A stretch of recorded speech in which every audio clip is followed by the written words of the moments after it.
Getting things set up. Turn my mic up a little bit. Getting things set up to ride here. We're gonna do a little experiment today. So we've got the dumb trainer out, and we're gonna ride Zpower compared to regular power. So we're getting that set up now, and we'll do a little testing.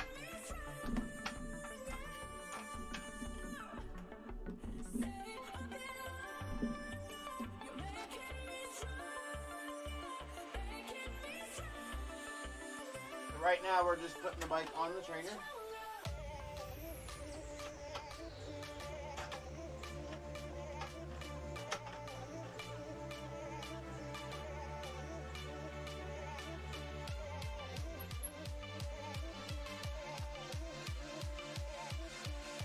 Getting everything lined up right here.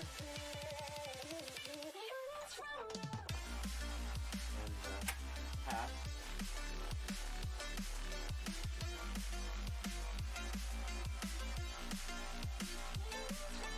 Locked in good there, and then tires just touching, so we're gonna go 1, 2, 3, 4, so that's 2 full turns. Still flips a little bit, so we're gonna do a little bit more. Alright, back tire is pretty tight on there. We might tighten it up a little bit more. First we're gonna put some air in the tire, make sure the tire's aired up good.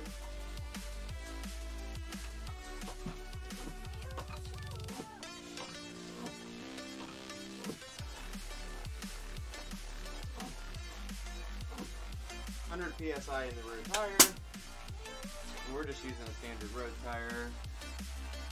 Brake clearance is good. I can get the tire to slide a little bit, so I'm going to actually clamp it down a little bit tighter. Kind of how you test it is just kind of working on the back tire a little bit and see if you can move it around. Slide this over just a little bit.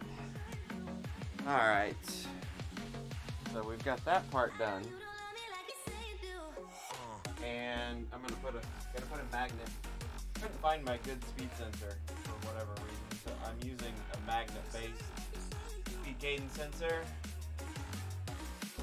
and I might need to turn down the music or I'm gonna turn up the mic a little bit here for now. Putting a speed cadence sensor on the back spokes, and make sure that's going to work good.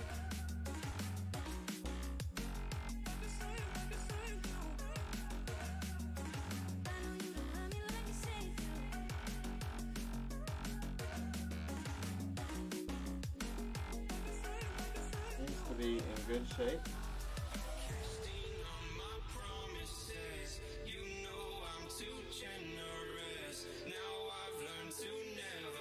I'm just going to grab one piece of tape and fix one thing quick. Where's my tape go?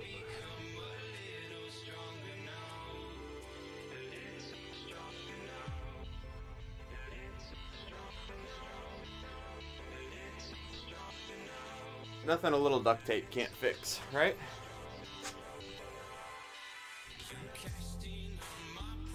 Just temporarily putting a speed cage twister on here, so I'm just using a little bit of tape to kind of make sure it stays in place. Good accurate readings from the speed sensors.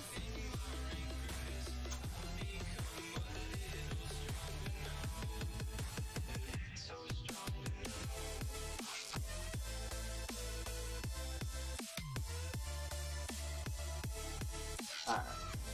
I think we're in good shape there. Alright, that part is done. So, I need to put on my shoes quick.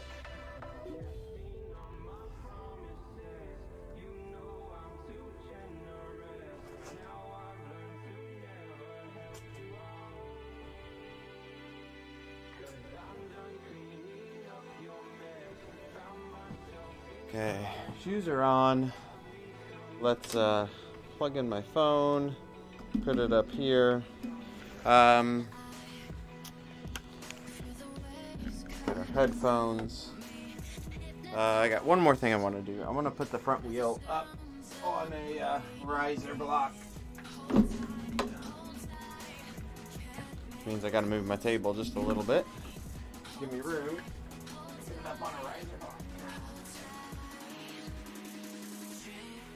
All right. Bike is up in the air a little bit. So,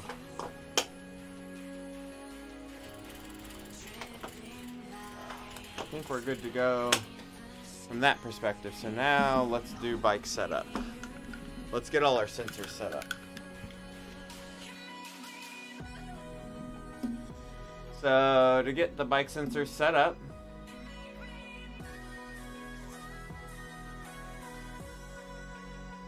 alright, let's try this.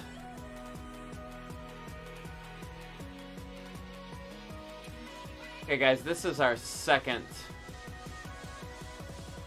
setup here.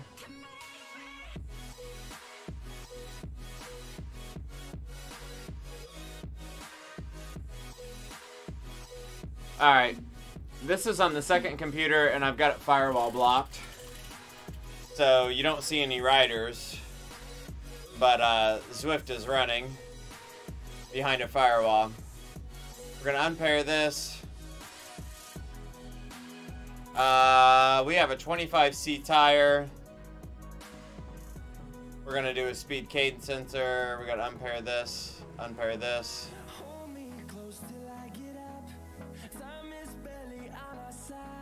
We are on a Kurt Kinetics. Where's it at? Right here. We're on a Kurt Kinetics road machine. And we're gonna do, let's test speed here. Okay, we're getting speed. So this is gonna be setup number 1, okay. This is an old, it's actually called, sorry my mic's really hot now that I moved. It's called a Kinetics by Kurt. It is prior to them changing them to green. But it's the same resistance unit, so that's the good part. So we're gonna go down to, we're gonna drop this off now. Now you'll see the lower watts here is coming from the other computer. And it's speed based. And then here, we're gonna pair everything up here as normal. We got no controllable trainer because we're on a separate trainer. So we should have watts to watts here. And then when the ride's over, I think I can compare the two of them.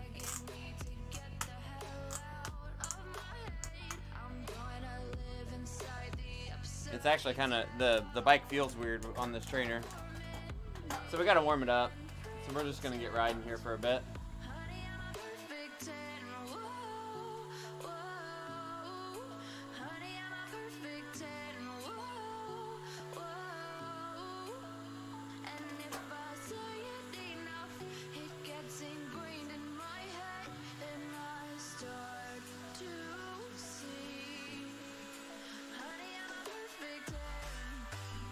So far it doesn't look bad, does it?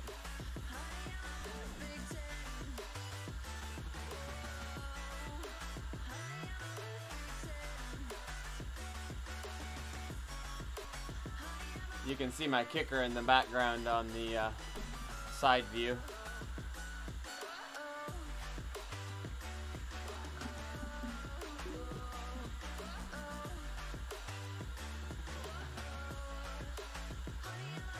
You've done a 200. Wow, that's awesome, Charlie. That's awesome.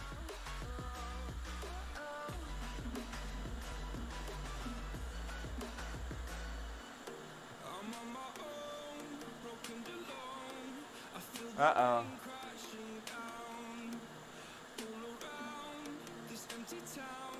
We're searching for the lost and found, but you don't care, you're unaware.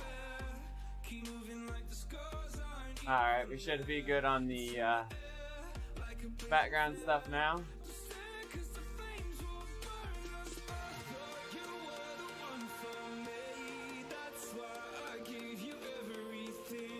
Why this trainer and why no power? So I'm on a fluid trainer right now. The lower watts you see is a Zpower watts, and the upper watts is my power meter. So we're just riding them to compare them to see how they do. Actually, I need to check. One thing I need to check is my wheel speed, my wheel size.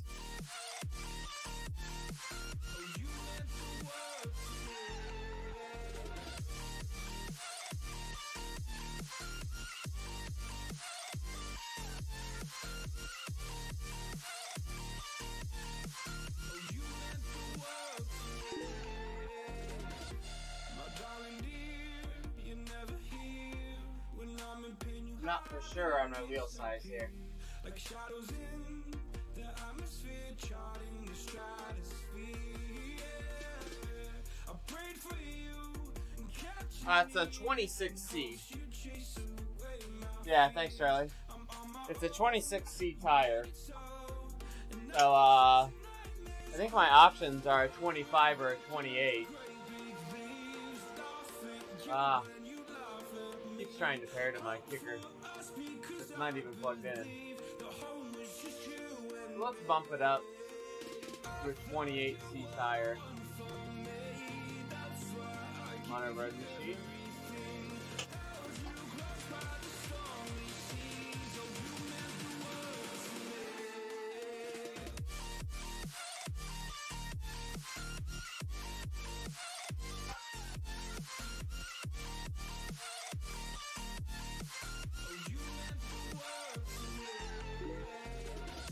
Hey Tyler, what's up? So we're running Zpower on the lower watt number on a Kurt Kinetics trainer, and we're running power meter watts on the upper number.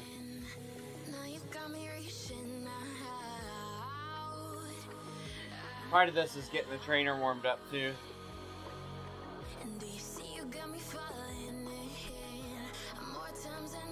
The fluid trainer has to get warmed up a little bit. And honestly, I don't know if it'll get easier or harder as it warms up.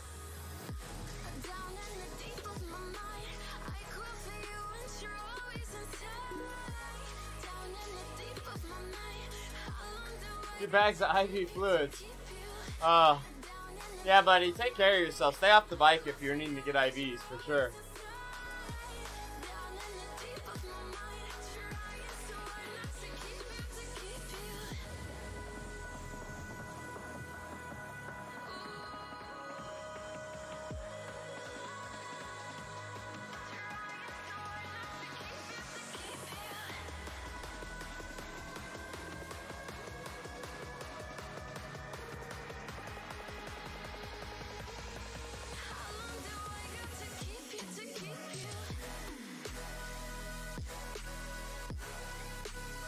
Definitely an interesting comparison here. So far, the power meter has been better.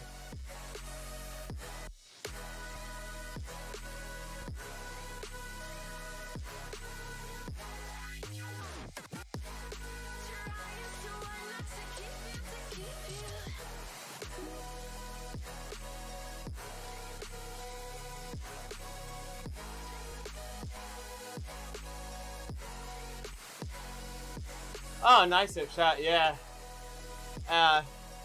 It's interesting. I think part of it, though, what I kind of wanted to show today, honestly, I hadn't tested my Zpower in a long time, but last time I had tested it, it wasn't crazy.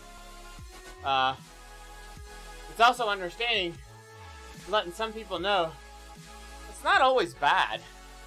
It gets a bad image. It's not always way off. So it's also recognizing that it's not an awful solution. especially if you have a good trainer that has a consistent power curve, which I think the Kurt Kinetic, like I'm on, is pretty well known for that, having that better power curve.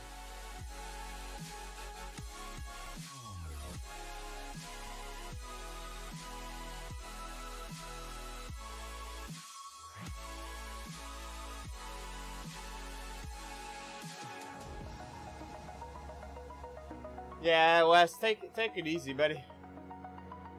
Hopefully those little bit of IV will help give you a boost and get you ready here.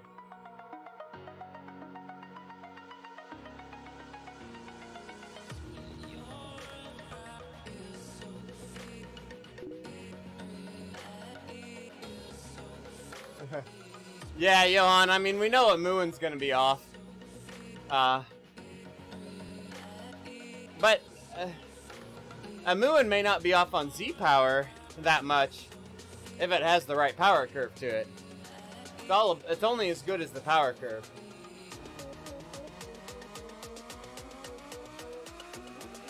So we're gonna ride a little bit here to get warmed up, and then we'll do some efforts and see what it's like at different efforts too. Because I think that's where things get weird too. Like sometimes these guys have a really hard time. Like it's hard work for them in a race, but if they kick it up just a little bit, like they get this huge bump in power. So part of it is at a set power number, they may not be too bad, but over the wide range, it gets really bad. I'm gonna kick up my fan here. So we'll do this here. Just, let's do a little kick.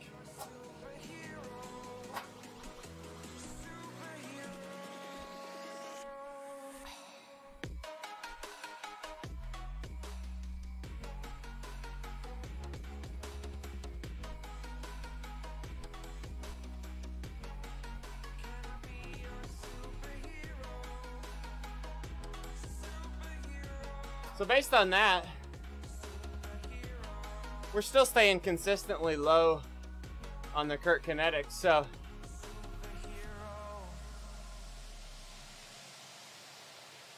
it definitely isn't a big plus for me on Zpower. Zpower on this trainer, on this setup, would not be a big boost.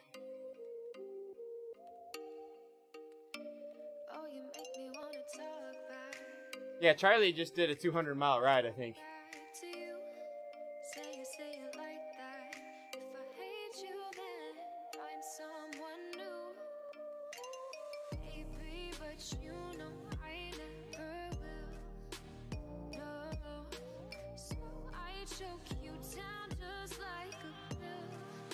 So I want to do a little sprint here. Drinking lube instead of beer. Let's do a little sprint here at the green banner and see what kind of spike it gives us.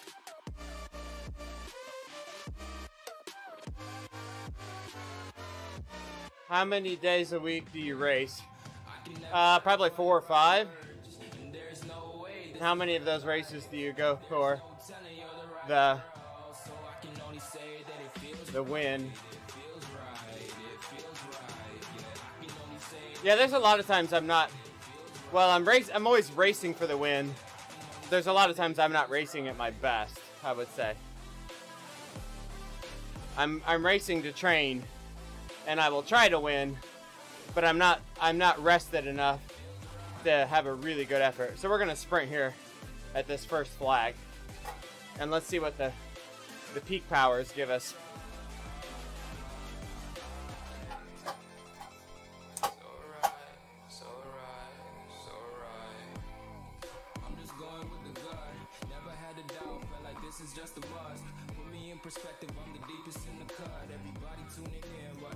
It's interesting. Still falling a little low on Zpower. Hopping my bike over. There we go.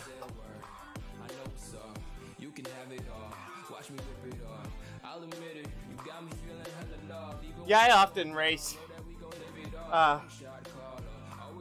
for the workout. I'm still gonna go all out in the race, but it may be a really fatigued body that I'm lining up with. So I use events though kind of as my motivation. So there's times where I'll join like a flat race just to sit in. Give it a hard go at the end, but through most of the race my goal is to keep the power as low as possible. Almost to ride the entire event like in zone 2.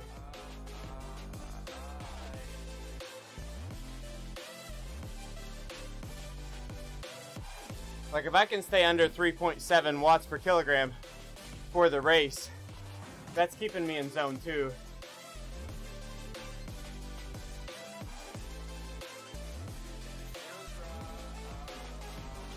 What you gotta be careful about, Westy, is that's too much tempo. You gotta try to bring it under tempo or over tempo.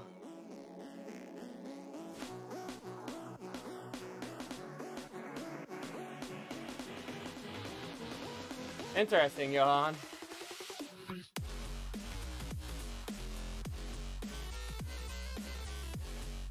Yeah, we'll see how this does once it warms up a little bit. I mean, it's staying consistently probably, what, 10% low? Or a little more than that?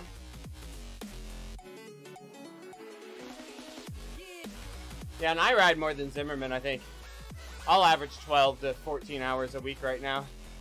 I'm doing 250 to 300 miles a week right now. I'm doing a few more long rides, like I did yesterday. You know, 100K days.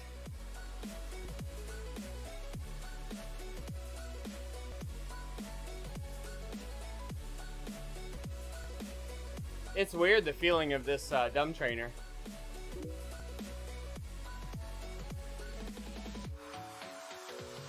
Okay, so in the summer, when Zimmerman's doing outdoor racing, mountain bike, he's picking it up a little more.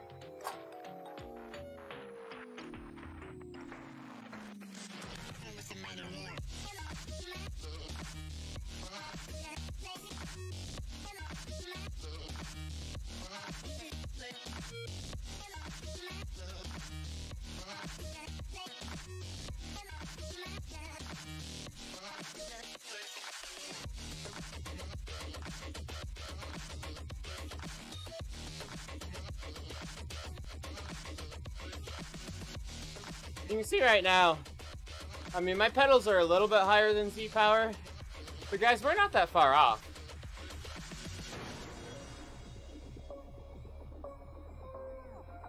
It's still a lot from a race perspective, like 10-12%, but being it's a complete mathematic calculation off the speed of the trainer, it's really not that bad. Yeah. And the good part, which I'm kind of glad my setup shows, is that Zpower is not always too high. I mean, there's this image that it's always high. Mine is not high.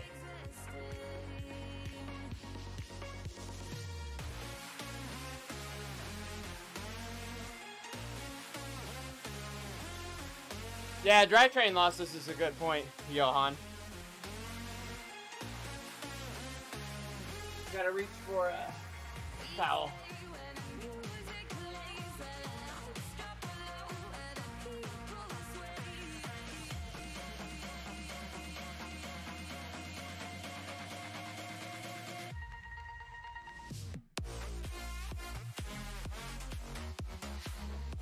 You like to see me race on Zpower? I could probably do that, Zim. Knowing my Zpowers, well, I could race on regular power and record my Zpower. Now that I know how to, I had to play with it a little bit before we started today, but I've got a second instance of Zwift running on a second computer behind a firewall.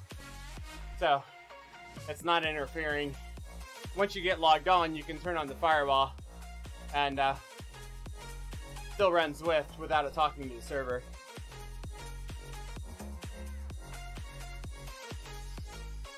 Yeah, Leslie, so what I would do, rather than riding those tempo rides, bring those down to Zone 2 and add some distance to them. Try to bring tempo down to high Zone 2 and maybe ride those a little bit longer, like 2 hours-ish, or longer.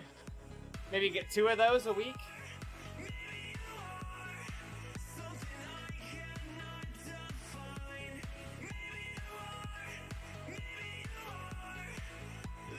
The hard part with tempo that most studies have shown is it builds up a decent amount of fatigue without offering much physiological adaptation benefit. And in simple terms is it makes you tired without really adding a lot of fitness or muscle, I should say muscle strength building. So you're better to pull it back a little bit, ride Zone 2, go a little longer, and build up a little bit of, that Zone 2 helps build up your endurance, slow twitch fibers, and helps build the small blood vessels in your muscles, the mitochondria, stuff like that. So pull it down into Zone 2, get training some of those other systems in Zone 2, and count on the Zone 4, Zone 5 race type work to do your strength building. So it's that, there's kind of 3 steps to rides. For training purposes, it's the full recovery, which is, Zone 1, easy, active recovery. Zone 2 for an endurance building,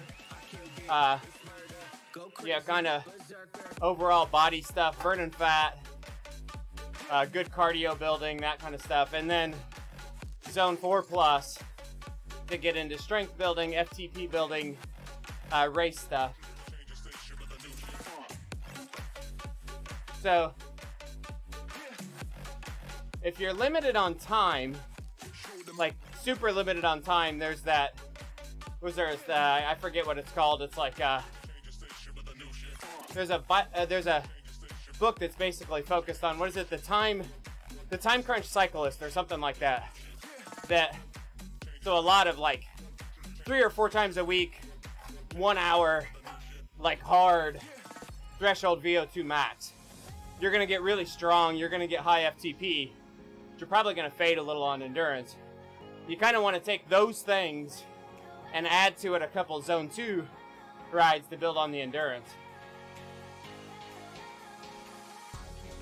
Yeah, those base rides, man, that 100K, 2 hours to 2.5 hours Zone 2 are awesome. Why London, Basalt? I can get more miles. There's more people riding London. When I logged in, there was 4,000 on London, 2,000 on Watopia. We're riding Zpower versus pedal power. Zpower is the bottom number. Using Zpower off of a Kurt Kinetics trainer. And then the top number is my B Pro pedals.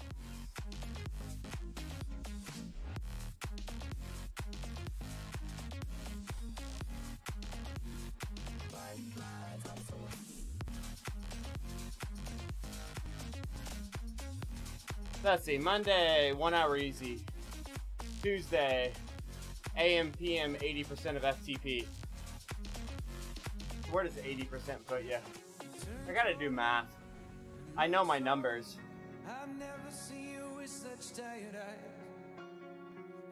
Okay.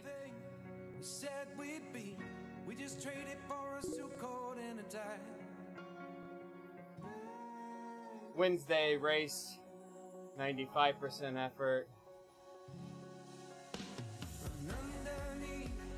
Thursday, AM, PM, 80% tempo. Friday, 1 easy.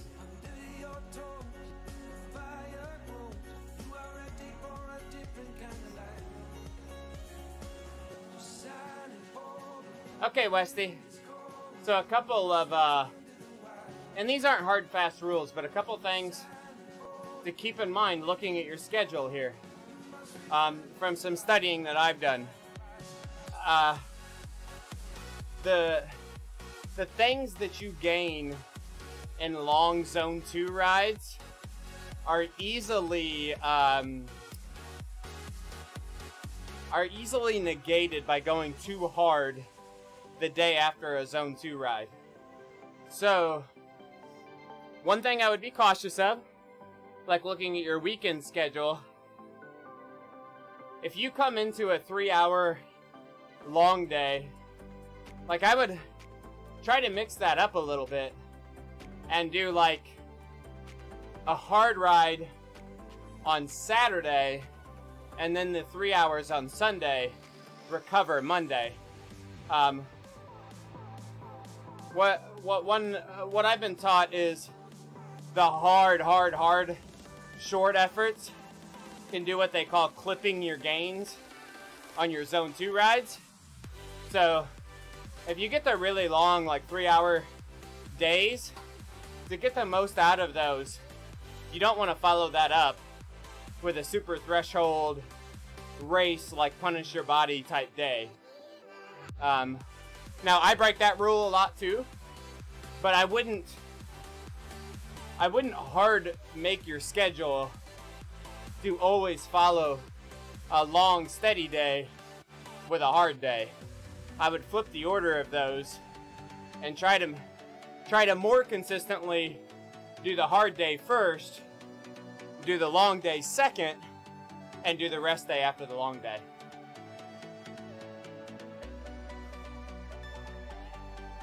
So that's one thing I would look at. Those two a days on Tuesdays, I think it was Tuesdays and Thursdays. I struggle with those because they're split sessions. I don't know how effective 2 Zone 2 efforts would be on those days. Like doing an hour of Zone 2 in the morning, an hour of Zone 2 in the evening, I don't think is as effective as doing 2 hours in one session. So if you could make one of those a single session, maybe like Thursday, if you can make Thursday a single session of 2 hours of Zone 2, and then make the other day like do sweet spot intervals in the morning and do VO2 max in the evening, or vice versa. Like, if you have a 1 hour that you're doing at what I would call tempo, I think you're going to be better. Yeah, 80% is Zone 3, so I would pull that back to like 75% on one of those days and try to do a 2 hour block at 75%. And then one of those days maybe where you have to do 2 separate rides, rather than just holding 80%, do some sweet spot intervals. So do like 20 minutes at 90%, 5-minute rest or 10-minute rest, and do another 20 minutes at 90%. You're going to be better to do the off and on than the steady 80%.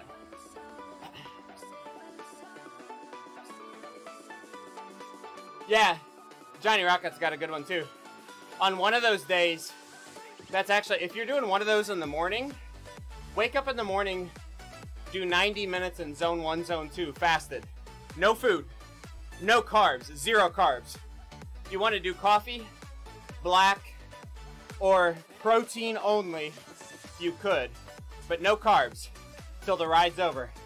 90 minutes, no carbs in the morning at Zone 2, and then eat well afterwards. And then that evening do, in your second session, do either VO2 max intervals or sweet spot intervals. Rather than just sitting at just a steady 80% is hard, but doesn't provide a lot of physical gains. So you gotta get those sessions out of there, build in more Zone 2, or replace those sessions with the like sweet spot FTP intervals, or some VO2 max work, maybe some hill repeats, stuff like that.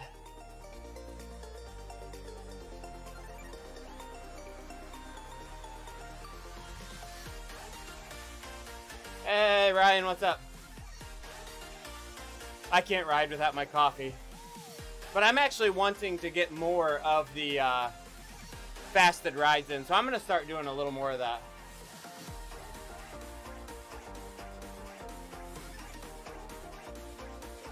So Westy, I think you're spending really good time in the saddle. So you've got that going for you. Like, I think your schedule is good. Just tweak some of the times that you're spending there for a little more intentional intervals and maybe a little more diverse things like that zone 2, that fasted stuff. But too much of any of those things isn't good either. So you got to mix it up.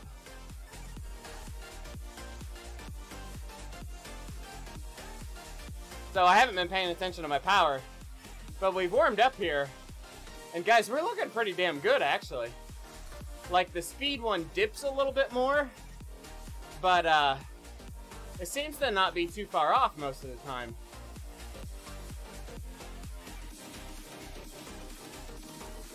Yeah, definitely do not push out of zone 2 fasted.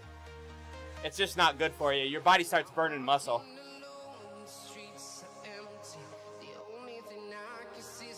Yeah, so the dual power setup today, for those joining late, is actually a Z-Power. So the lower number is a Z-Power setup on a dumb trainer using a Kurt Kinetics trainer and a Garmin speed sensor. And the top number is my power pedals. So, just one, kind of showing Z-Power to the stream a little bit how it works.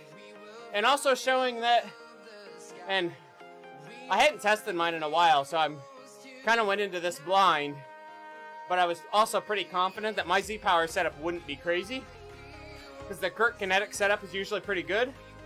So, I kind of also wanted to show that just when you see Z-Power, doesn't automatically assume it's bad.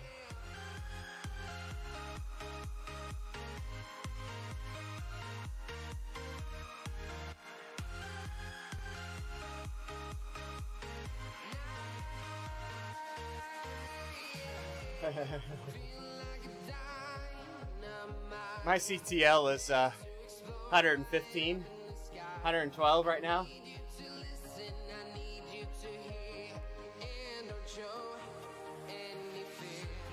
How does the wheel on feel? Actually, it feels pretty good.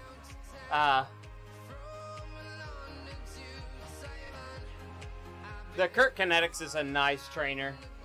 So, I mean, it feels a little different in my pedals, but this one feels pretty darn good.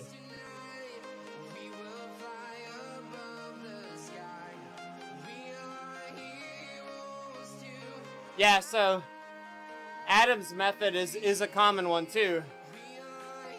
So if you're doing all the way fasted to the end, usually go like 90 minutes fasted. And then as soon as you get off the bike, get carbs. Like, extending the fast is bad, bad, bad. Okay, gotta get that out of the way, like right away. Fasted ride's good. Extending a fasted ride is absolutely not good. Be very diligent about stepping off the bike and getting carbs immediately. So that's number one. Hey, Weebles, nice ride today too, buddy. And then the alternative to a normal, like 90-minute fasted ride that Adam's talking about, that a lot of people do as well, is you do about 60 minutes zone 2, then start taking your carbs.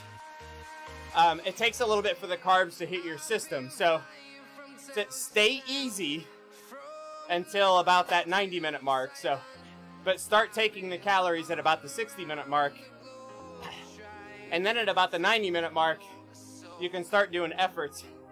So you've got that fat system revved up in your body at that point, but you've started taking on carbs, and it's kind of a hybrid ride. Westy, honestly, on the fasted rides, I don't push super hard in zone 2. I just pick up like mid zone 2. So my zone 2 is like basically 200 to 250, and I ride those at like 220,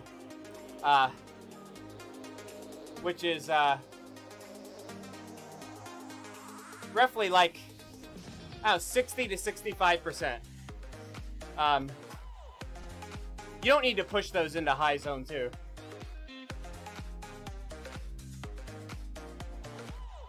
Get those points early. Revo is coming for you. Weebles rode the Fondo for 2 days in a row. I watched the end of it today. He did an excellent job. He did 2 hours and 22 minutes yesterday, and I didn't see the final number today, but when I was watching him, he was like 2 hours and 5 minutes into the ride, hitting the base of the climb. So if I had to guess, he probably did a 2:30 today in that neighborhood. So kudos to him. 2 big back-to-back days. So somebody needs to go to Lucas's house, Dr. Weebles, and take away his bike for tomorrow, because he's had 2 back-to-back big, strong days. And what we just got done talking about, clipping your gains, Weebles needs a good rest day now. 227, that's nice, Weebles. So you lost 5 minutes in 1 day. That's pretty impressive, because we hammered yesterday.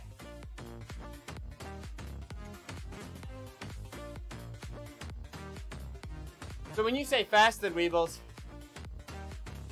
are you starting the rides with no food? Like, the fasted ride, and I want to be clear on this too, the fasted ride that I'm talking about is not just not eating on the bike, but it's basically coming off a night's sleep and you've had no food that day. So you usually try to stop eating by like 8 p.m. the night before. So when you get on the bike, you're at about 12 hours of no food intake. And you do the ride. Weebles, you got to feed on the bike, buddy. Did you really do 227 today with no food?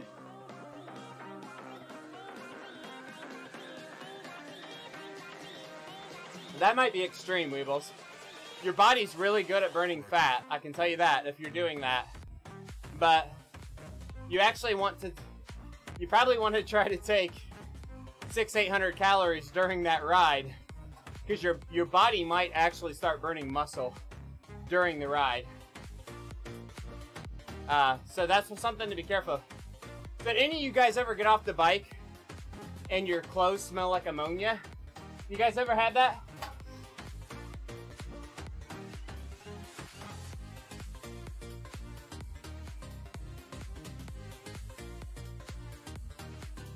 You guys know what that ammonia is? Have you ever done that research?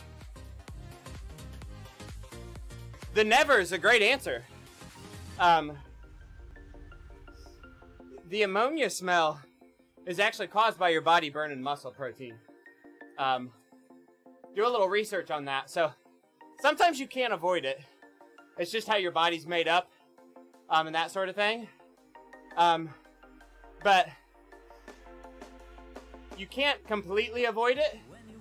But if you take in more carbs during your ride, feed a little better during your long rides, you should be able to minimize that. Well, here's one issue. If Adam ever fasts, he might have to put lead in his shoes because he'll blow away.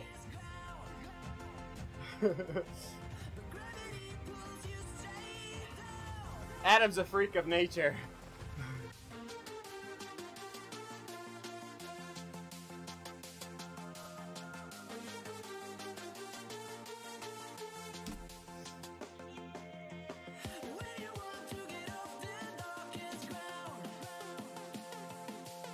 So when I did a lot of my endurance running, we're looking at 4 or 5 hours of running at a time in low zone 2 heart rates.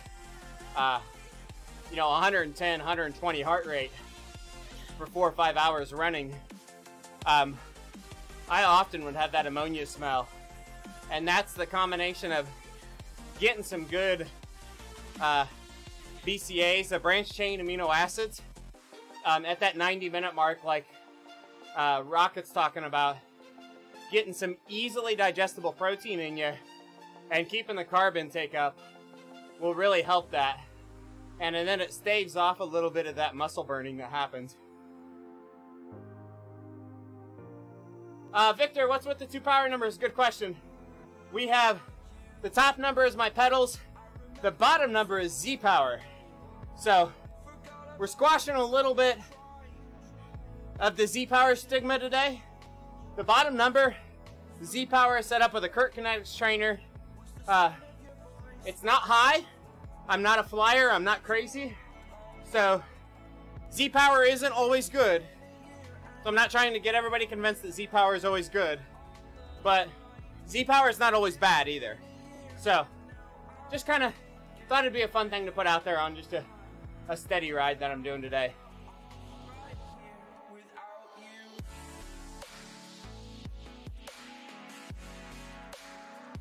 Yeah, Weebles, I can't, at about 90 minutes, I really start losing performance without calories.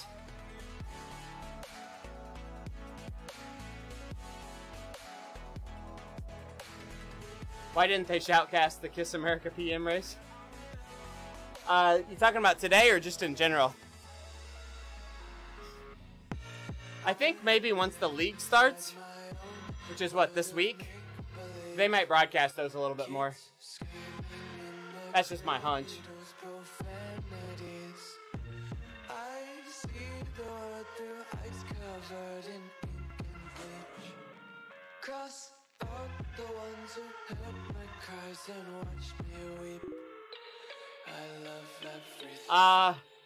Kiss Community League, I think, starts this week.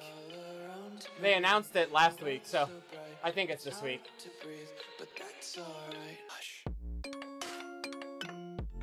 Yeah, Westy, the Europe one tends to have a little bit stronger field usually, or maybe more numbers, but the broadcasters are actually in North America, so I'll be curious to see if they do more broadcasting of the North America stuff this year or not.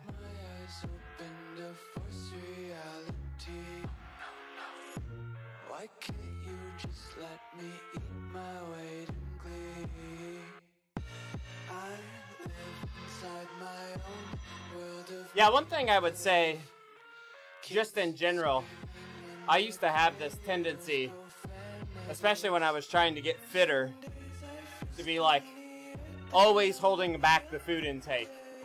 And that's not always good. When you're on the bike, you need to eat.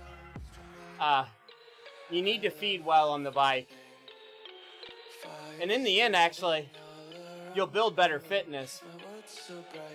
But you may not be able to get off the bike and eat as much off the bike when you eat that 600, 700 calories on the bike.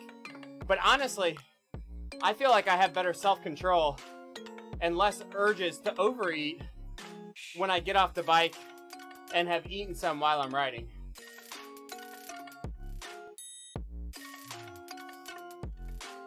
So, my target calorie intake for a day is 2,000 that I have in MyFitnessPal, but it adds in on my workouts. So, on a idle day, my goal is 2,000, and then on any active day, you add the calories of your workouts to it. So, usually, I'm eating 3,500 to 4,000 a day, yeah.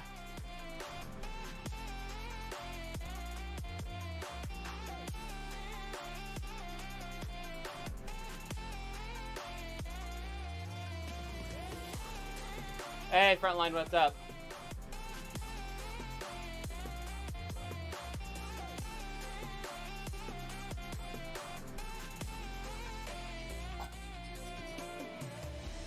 Yeah, I see what you're saying, Weebles, but I think you want to test doing some calories too.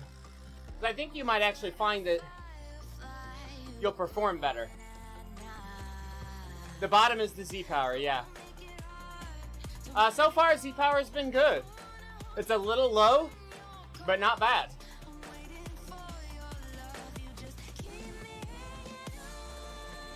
Yeah, I mean, it's not as accurate as the power meter, so it's not in lockstep with the power device, but it's not bad from a I'm a flyer unrealistic perspective.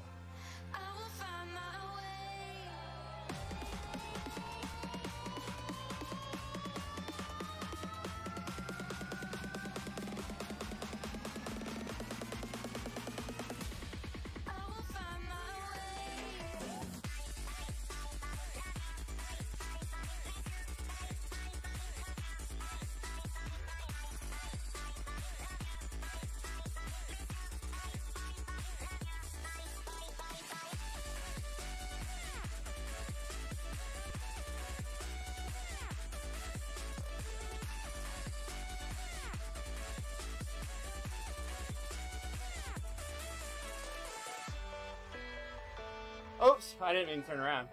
I meant to turn.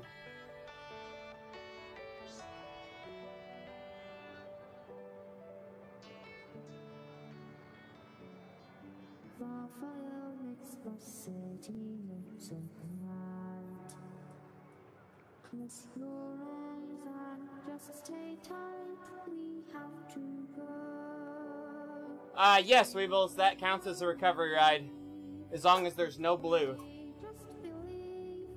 Like, keep that power under about 170.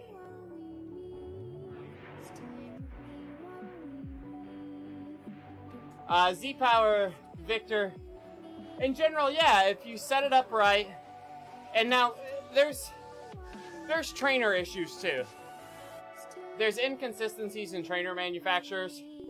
So if they set up the power curve on a Nash bar trainer, you know, there may be a 5 or 10% fluctuation in Nash bar trainers. So part of it is how consistent is that brand of trainer to the power curve that's established.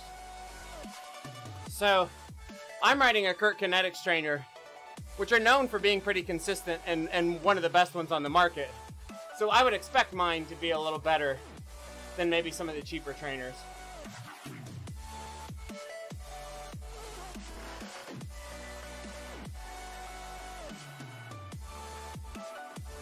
Yeah, Westy, I actually think that would be a fair trade. Don't do fasted more than twice a week. I would caution that. Don't do that more than twice a week. More is not better on fasted either.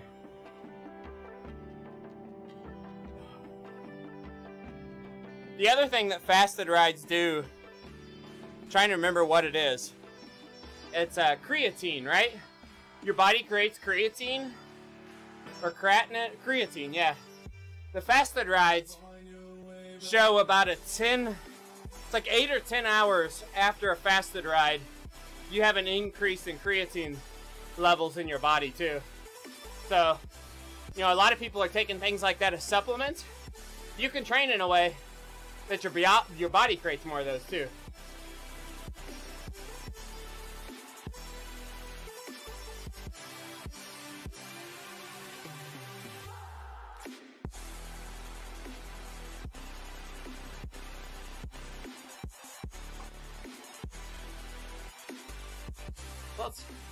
Let's spin up to like 300 watts and see what happens here.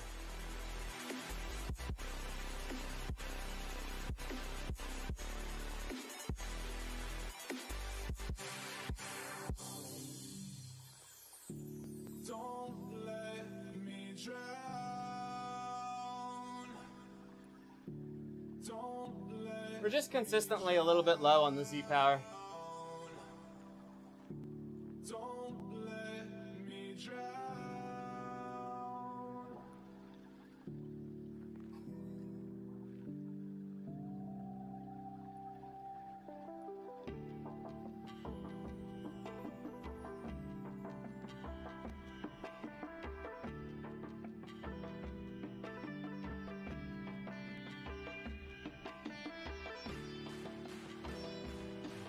Thanks, Victor. Adam's is a bit extreme compared to the rest of us.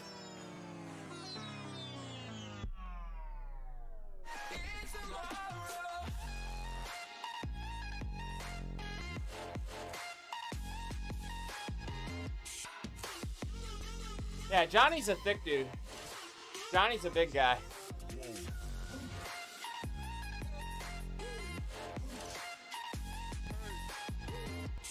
6'5". Oh, wow. I didn't know you were that tall, Weebles. That explains why you look so skinny at your weight, though.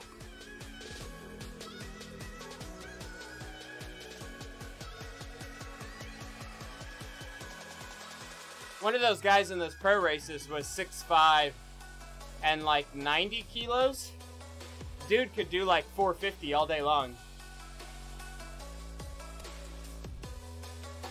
Okay, we're gonna do like a, let's say like 600 watts, 700.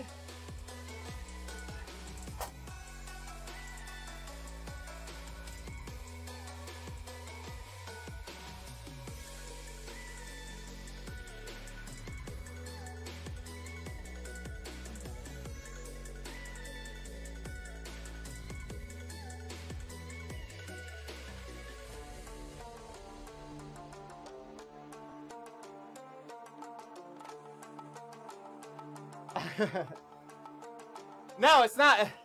I did a full-on sprint a little bit ago, Adam, and that was one of the things I was saying earlier, is some of the problems with Zpower is when you go into VO2 max or above, you get this unrealistic surge.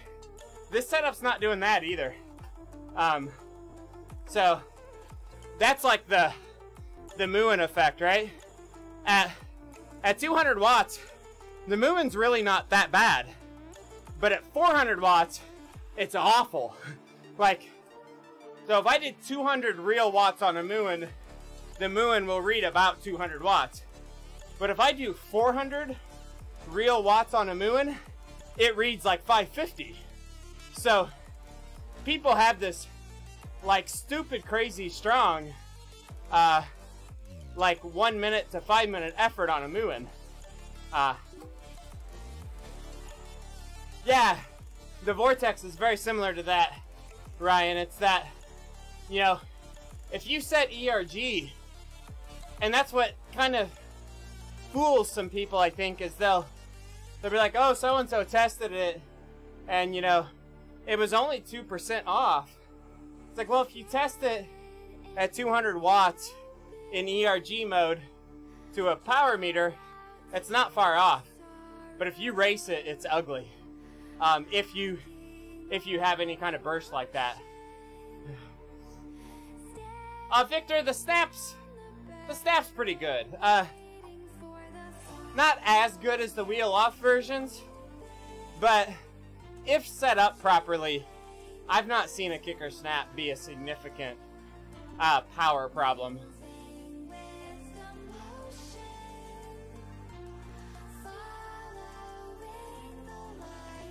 I wouldn't stress about a snap. Unless you're racing A+ level or above, you know, that I wouldn't stress about a snap at all.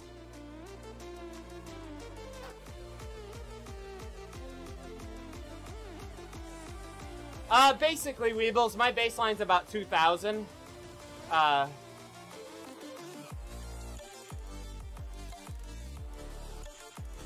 So, the hard part is your calories burned goes up and down so much. So, a rest day, I will sometimes go 300 or 400 calories over my baseline. And on some workout days, I may go a couple hundred under. But for the most part, I keep the target relative to, you know, the calories plus the workout. But I recognize that on rest days, it's hard to stay low on the calories when you're used to eating so much. So I will go a little over on rest days and go a little under on a couple workout days. Yeah, our baselines probably aren't 600 calories difference, but at 2,000 calories, that's also for a fairly sedentary lifestyle otherwise. You know, I've got an office job, so I don't burn a lot of calories off the bike. And the 2,000 calorie goal in my FitnessPal app for me is actually with a goal of a half a pound a week weight loss. I don't really end up with much weight loss with that setting, but that's actually the way I've got the app set up, is like a half a pound a week weight loss. So if I took zero weight loss, if I just wanted to maintain and I had a more active lifestyle, like an active job, I would probably be at a 2,400 baseline, somewhere around there.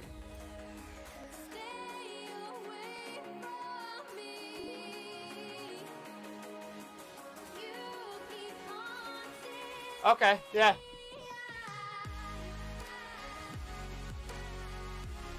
So then, yeah, you're doing good. If I want to get into real weight loss mode, I've got to drop my daily target down to about 1,600 calories. But then I've got to be super diligent to make sure I'm getting all my calories in for my workouts, or my body kind of starts going into conservation mode, and you actually don't lose weight as your body kind of gets into a little bit of a panic.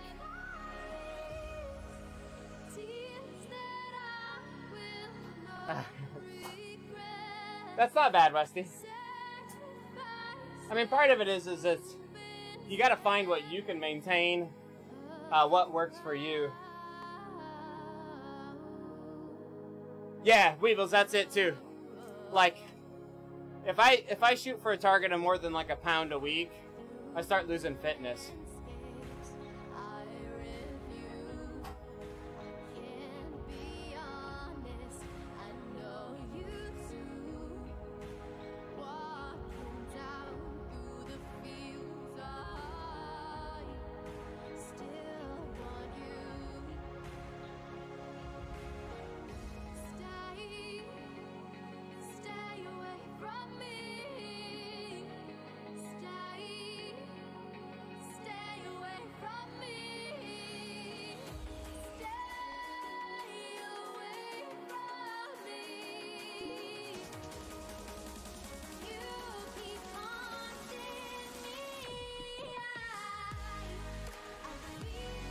Yeah, Westy, that's getting pretty light.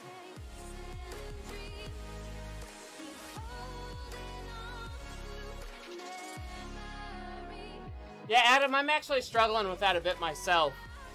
I'm not much different than last year, but you'll notice that I'm about 1.5 kilograms heavier now than I was last winter, and I actually came into this season a little heavier than that. I was a total of like maybe a little bit more than 2 kilograms heavier than where I was racing at last year. And I'm not so sure dropping that last little bit of weight's an advantage for me. I feel good racing right now. Like when I'm rested, I feel super strong.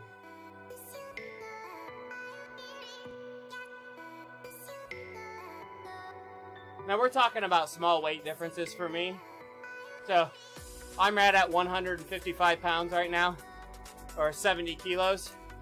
Last year during CVR season and that, I was fighting really hard to stay around 150, around 68 kilos.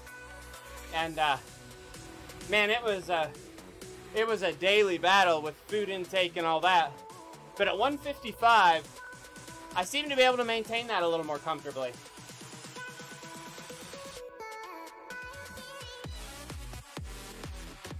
Yeah, Adam, the CVR live event, but yeah, in general, like hard training, I'm not sweating losing the last pound or two.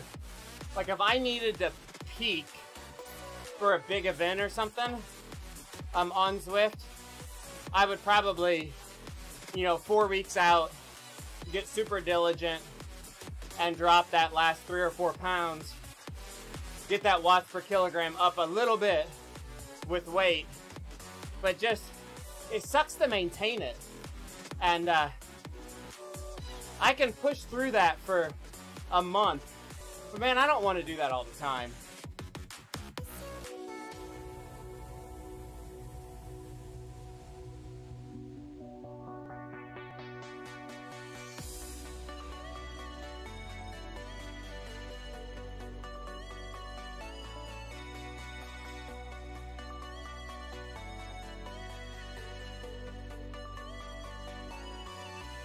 And it's crazy that we talk about like 2 kilograms, but like I can really tell a difference trying to maintain that 2 kilograms. It's kind of crazy. White Lake stage race. Where's that at? Rocket?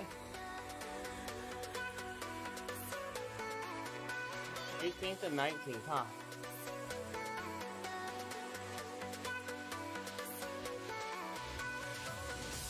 I like road racing. Not a fan of crits, but I like road racing.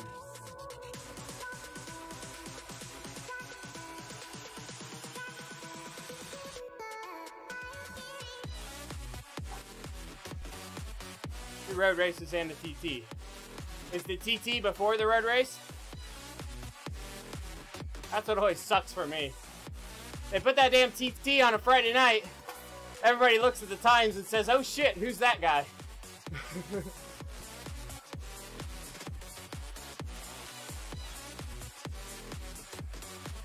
Johnny Rocket is in Lafayette, Indiana, right? TT right after the first one, okay.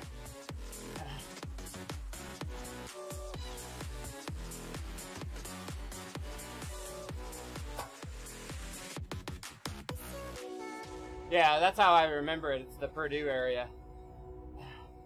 Hey, see you, Zim. Thanks for dropping in. Have a good weekend. Be ready to crush it Wednesday, buddy. We're coming for him.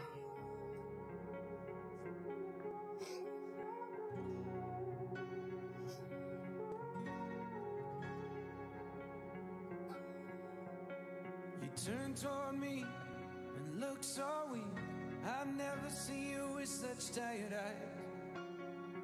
And everything you said we'd be. I was actually debating about getting the TT bike out today for this ride.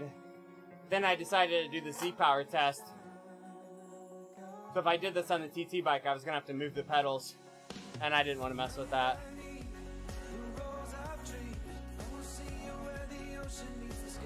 I'm a 4.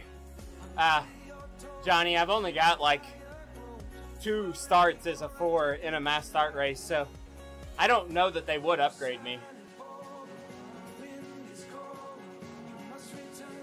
I raced TTs as a 3. Oh, it's a 3-4 race, yeah. I'm a 4, so I'd be good. Yeah, Weebles, I do. It's the Gotham course, the new, what is it, Gotham City or whatever it is course on New York.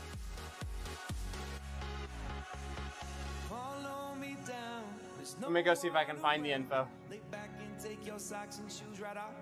To find the number of loops. It's actually a pretty flat course. Oh, it's a 6.8 mile time trial, Johnny? So is that a road bike only time trial? Is that, or is that TT bikes? 6.8 is tough. Thanks, I see that link, buddy.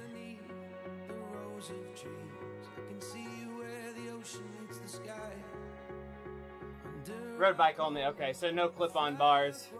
Probably nothing, no disc wheels.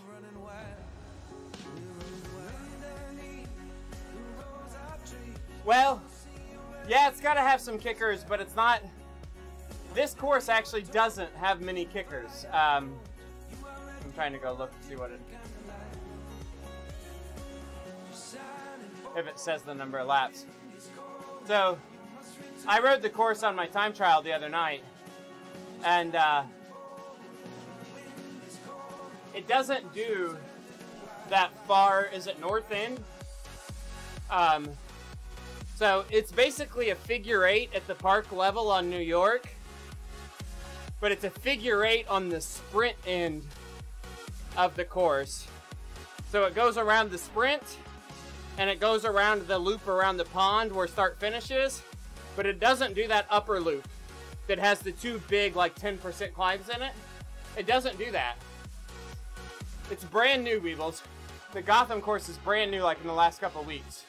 A week or so, maybe.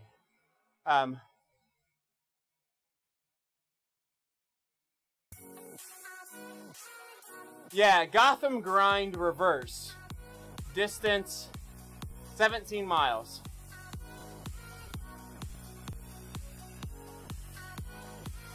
So, it's got the false flats and the rolling that New York has, but it doesn't have those two, like 8% break the pack climbs. So, I actually think, I think there's less opportunity to drop people. It's 3 laps. I think it's 3 laps. I don't know. It's 17 miles. So I think that's 3.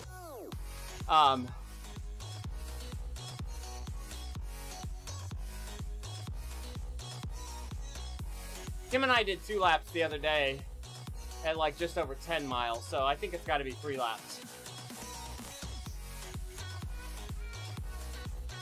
So if it's double draft, I don't know. I mean, it just, I don't think we're going to break it up as much as we did on Watopia Flat. I think there's going to be harder and easier sections. Like overall, I think the race pace is going to go up and down a little more because it's got more of those long, slow grind sections. But it doesn't have any of those punchy spots to really break anybody.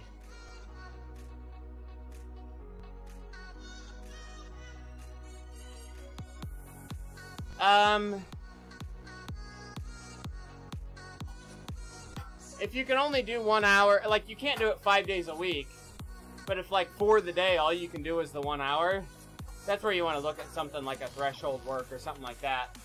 Like,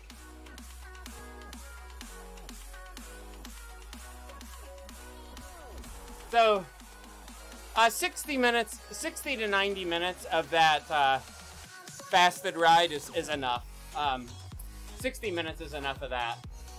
But if you want to mix that up a little bit, you could also look at something like John's mix here is a good one. The Gorby is a great one. This will rip your legs off in an hour. The McCarthy Special also is a killer workout. This is actually a fail workout. I cannot do this workout. I will fail. 3 minutes at 425 I cannot do. So, you might want to be careful on that one. This is a good one. Over under sweet spot for an hour. So instead of doing your 90% tempo, do this one. Just a little above and a little below. It's a good one too. Oh, yeah. Johnny, I've got one of those. Where are they? I've got one that I built myself. Where's it at?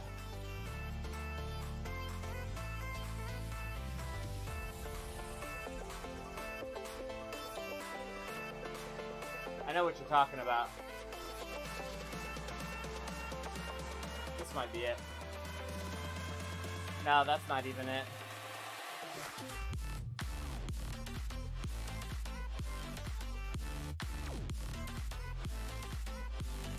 It's the 30 on,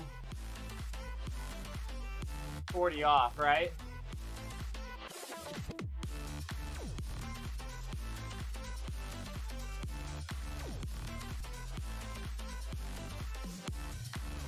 So this one's 4 on, 4 off. This isn't what you want to do. You want to do like 40 on, 40 seconds on, like 20 seconds off. I had one. Wonder what happened to it. That's not it either. This is it, this is it, this is it. The famous 40/20s. 40 seconds on, 20 seconds off at VO2 max. You do like, how many of those is there? 1, 2, 3, 4, 5. There's 12 of those in each one of those first 2 sets. This is an awesome hour of work here. Yeah, so percentage-wise, this is 120 on, 55 off. Doing that for either 15-15, 40-20, or 30-30 are all really good workouts. Do about 10 to 12 minutes blocks with a few minutes rest, and then hit a block again. These are excellent workouts right here.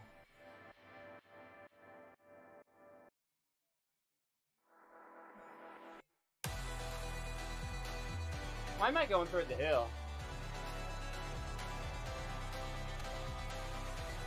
Yeah, Weevils, pretty much, I've done the 30/30s a lot. You start swearing at the computer when you start getting that banner noise. Like, screw you, I don't want to go again.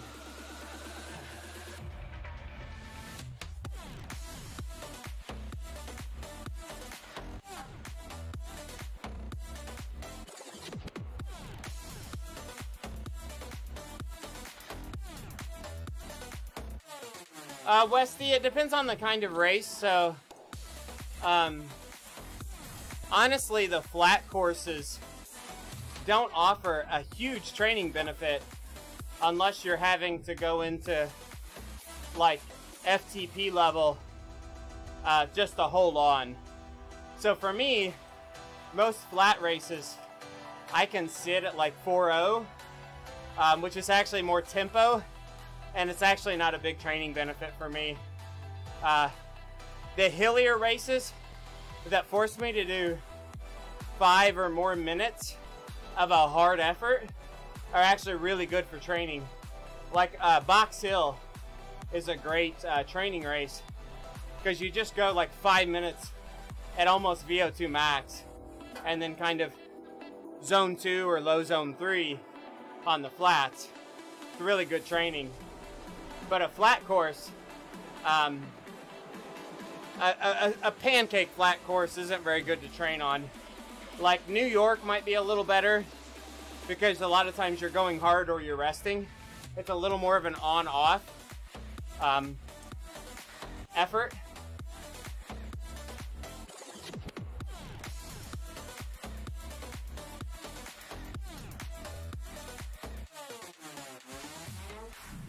Yeah, the New York courses actually race for good fitness building races. You know, when they first came out with New York, I didn't know what to think of it. I wasn't super excited about it. But actually from a race course, race terrain challenge, it's actually really good. Because you can never really completely sit in.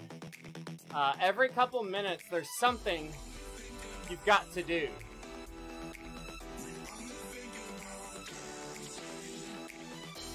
Yeah, so when I want to do threshold work, Innsbruck Hill and the Watopia Mountain, you got to do 20 minutes at FTP. I mean, that's just, it's great. It's great work. What Weevils and I did yesterday, riding 2 hours, 2.5 hours. Every hill we went VO2 max or above, except for the mountain, where we did threshold. Between them, we did zone 2. Man, it was a great workout.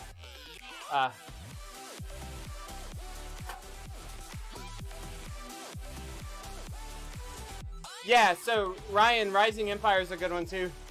those hills, any of those hills, they get you 3 or 4 minute efforts that are just, you know, you're just completely spent at the top of them. Those are really good training efforts.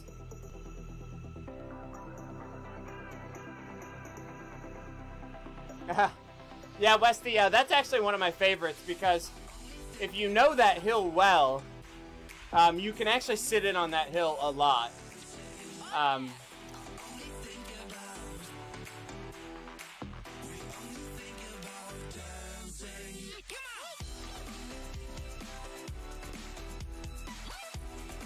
The Watopia forward just, I mean, it's brutal.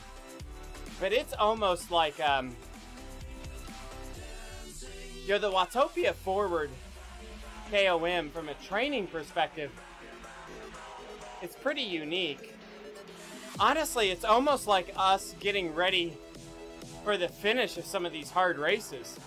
Like, having to go at 500 plus watts for a minute and still have something left in the legs. That's kind of what that Watopia forward KOM gets us ready for. When we have a really hard lead out to a sprint, being able to do 1 minute at those kind of numbers and still have a kick left, I think that hill is probably one of the best things that we do in a race to be prepared for that, other than just finishing a race that way.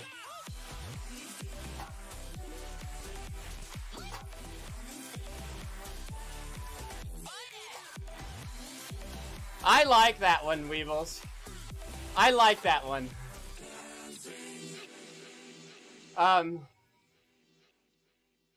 The reason I like that one is I have enough of a short punch to get to that bridge and hold on to the big guys usually. And then once I get to that bridge, I can kind of draft and hold on to them usually. Now I will say it hurts. It hurts really bad. I don't necessarily look forward to it, but I've gotten good at it.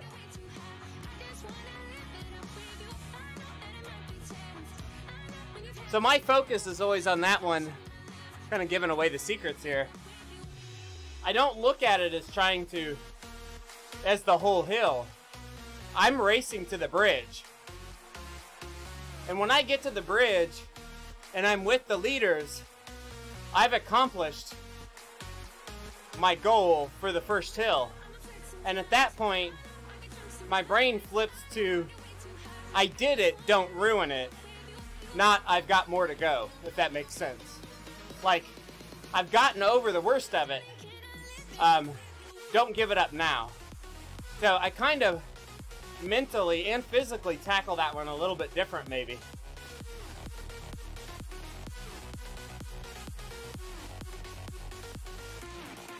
KISS PM race on Thursday. That was Innsbruck, right, Westy? Hey, Matt, what's up?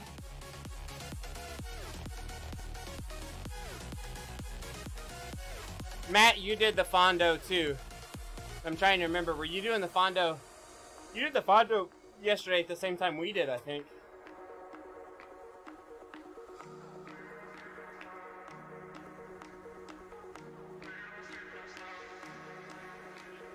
Which power is mine? The top power is my legitimate pedal power. The bottom power is my Zpower, calculated using a Kurt Kinetics dumb trainer and a speed sensor.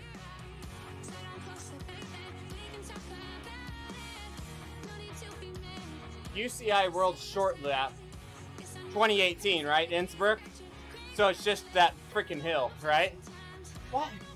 I don't want to go up the hill. Yeah. That Europe race looked awful. I turned around too soon. Now I'm going to go up the other hill. I want to go down.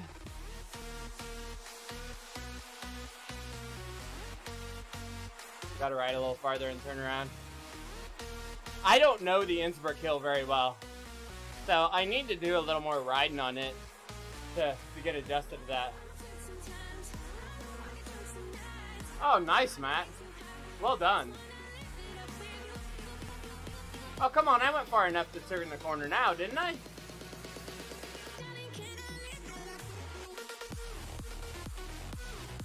Go left. Alright, we're gonna have to go farther up the hill, I guess. Hey, Mark, how's it going? What do you think about training on Zwift and taking it outside? I can get a lot more training in. Better training indoors than I can outside. Hands down. Hard to explain for me, but it's the motivation of the competition for me that enhances the training.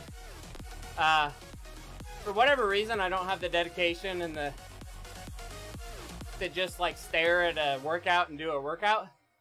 So Zwift has given me the racing and the motivation to train hard, and then when I go outside, it just feels good.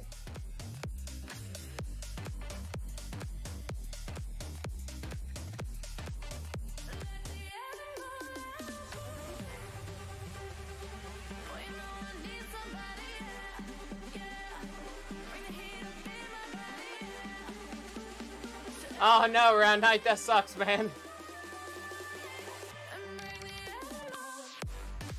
Hey Matt, that's awesome. Those are awesome, solid workouts there.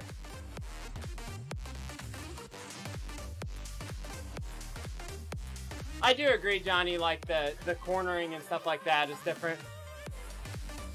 When it comes to strength though, like the part I actually struggle with the most, like training when I go outside to race, is I have done so much indoor competing now. Like, it's weird for me to go super, super hard outdoors and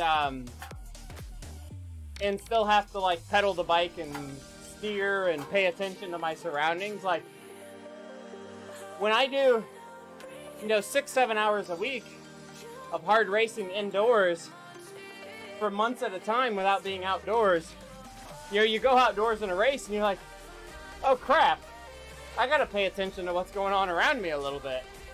So that's interesting there.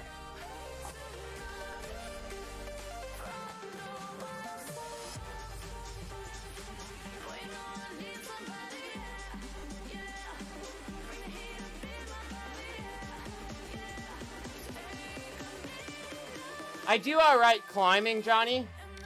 Like when I did the mountain climbs and stuff in Bristol, like it felt good to get a 20-minute, 25-minute FTP grind on at Bristol. Like it felt really good. But like the sprinting, like the race finishing type efforts, I haven't done that much of it since I've been on Zwift. I think that's where I would struggle. Oh, you're talking short climbs, yeah, like the attacks. No, Matt, those are big numbers. If your FTP is 263, those are really big numbers. Almost to the point where your FTP might be higher than you think it is. I think mine might be higher than I think it is.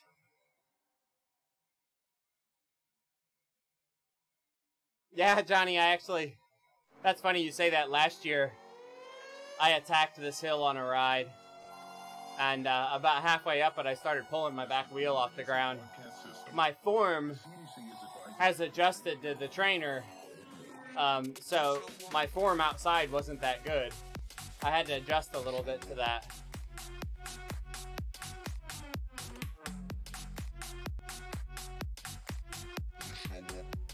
Starting to slow down here. I think I'm going to call it quits at 30 miles. We show up in the party, flyer than everybody. We show up in the party. Oh, nice round. Yeah, that's a lot of riding.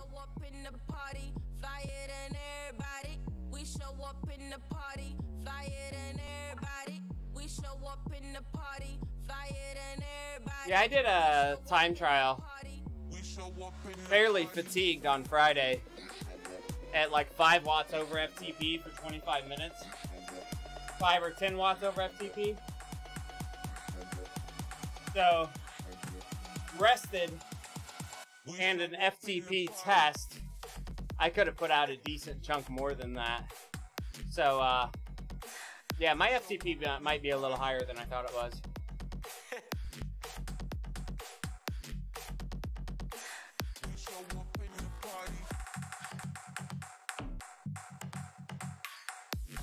Oh, nice, Johnny.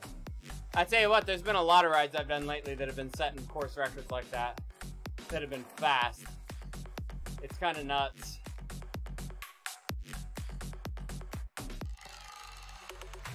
We show up in the party, fire than everybody. We show up in the party, fire than everybody. We show up in the Yeah, Matt, that's my issue too.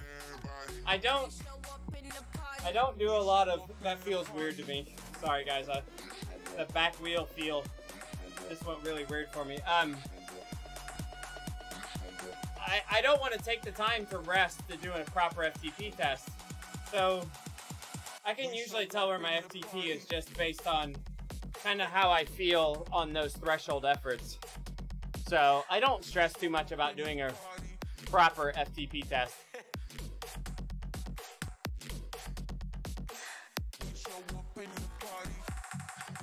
But I would gather right now, raw watts wise, I don't know about watts per kilogram, it'll be close. Raw watts wise, I probably could set my highest FTP test ever if I rested right now. Best I've ever tested is like 352, 353. I think I could get above 355 in a proper test right now. But I'm also 1 or 2 kilograms higher than I probably was when I did that one before, so I don't know watts per kilogram wise if it would be my strongest.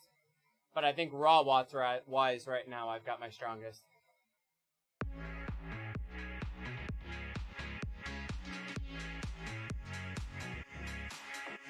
I've heard that too, Ryan. I've been considering that. So I've been debating about getting rid of Training Peaks. With the Elevate plugin for Strava, a lot of what Training Peaks gives me, Elevate gives me.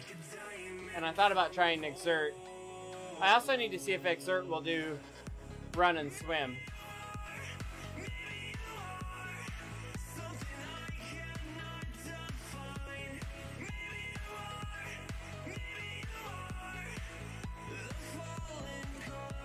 Talk to Melting Towel. Okay. I'll do that.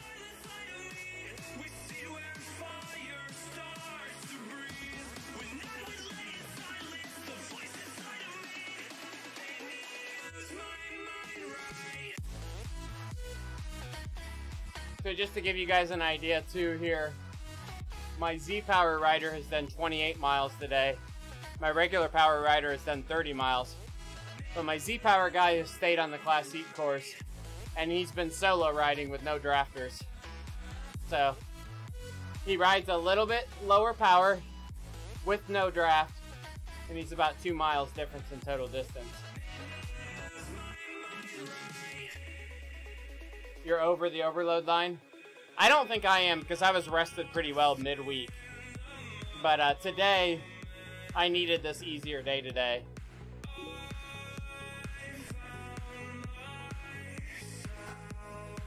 That's what I don't know, Ron Knight. That's what I'm curious about.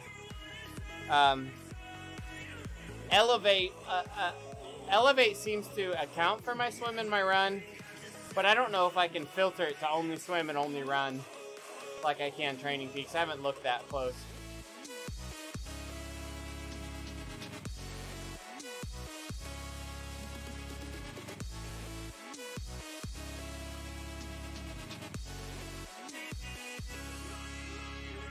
Honestly, it makes me want to debate about dropping the Strava premium services more than Training Peaks. The part that sucks about dropping the Strava premium services is I lose the Strava live segments on my head unit when I go outdoors.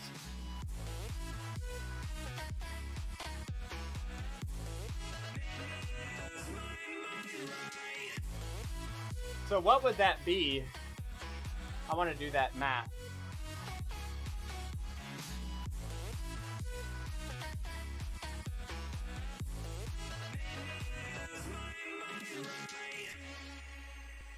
So how much does it go up each minute, Johnny? How much do you go up each minute? Yeah, I know you can pay for parts. I paid for the whole thing this last year. 20 watts? Oh, shit. 20 watts a minute? So to get to my FTP, what I think my FTP is, my last minute would be like 470 watts. That sounds awful.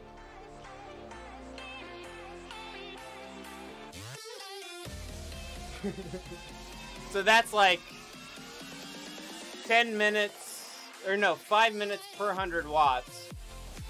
So I'd be at 400 watts after 10 minutes. So I'd have to go like 13 minutes. Holy shnikey, yeah, no. No. That doesn't sound easier. That's probably the time trialist in me coming out though, right? Like 20 minutes of steady state suffering is what I do.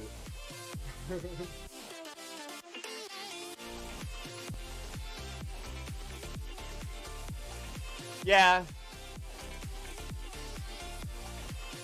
But when those numbers start with 4, it hurts.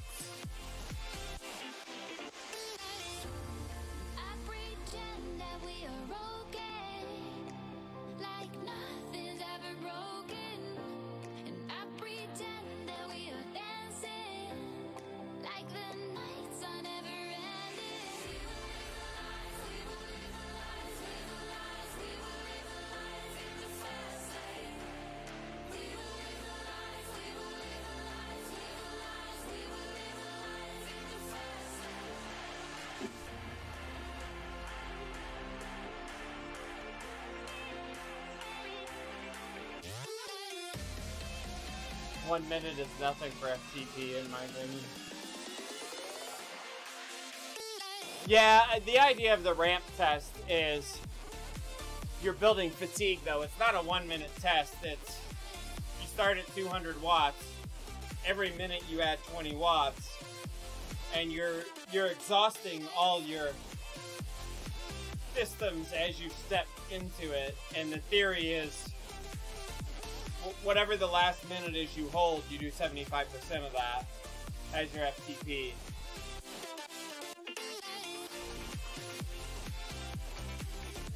I mean, the test makes sense to me, whether, I don't know how accurate it is compared to a regular FTP test.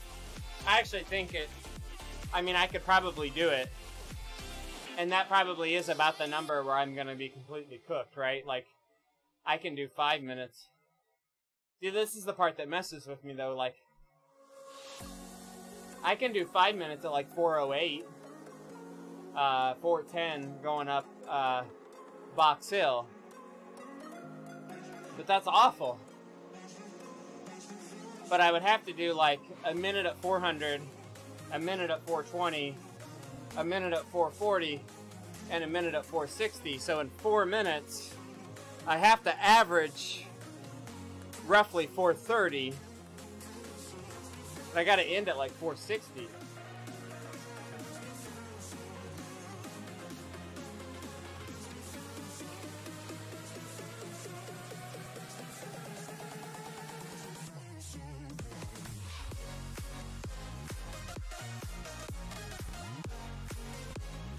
I think it might.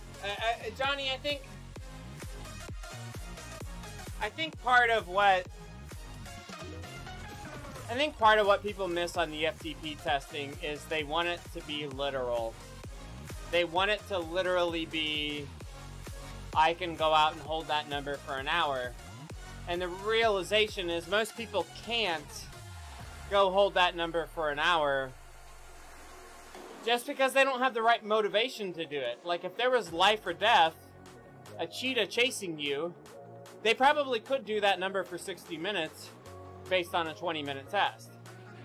But if they don't have the motivation, they can't do it. And I feel that way about myself. My FTP is 355-ish. I can't go hold 355 for an hour. Because it hurts. It hurts too freaking bad to do it. But if I absolutely had to and my life depended on it, I could. Like, so I think it is a good measurement of what you physically could do to exhaustion in an hour. But the realization that someone can actually do that takes a pretty elite athlete to suffer mentally that deep. So it's not that I think it's inaccurate for the non-elite. I just don't think they've got the mental training to push themselves that far. But I think they've got the physical ability to do it.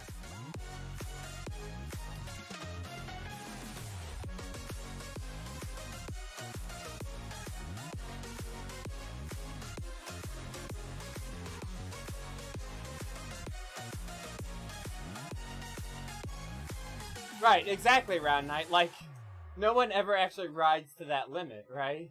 So, I think that's what... I think when it comes down to it, it's you kind of have to accept that.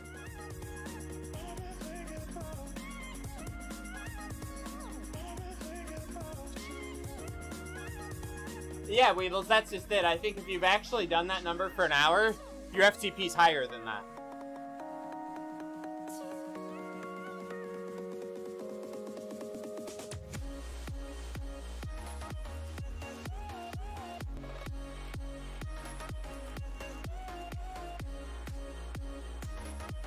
Yeah, there's definitely a part to the 20-minute protocol that is every time I coast, my back wheel slows down. There's definitely something in that protocol, Ryan, about those short, early efforts to burn out the anaerobic system first.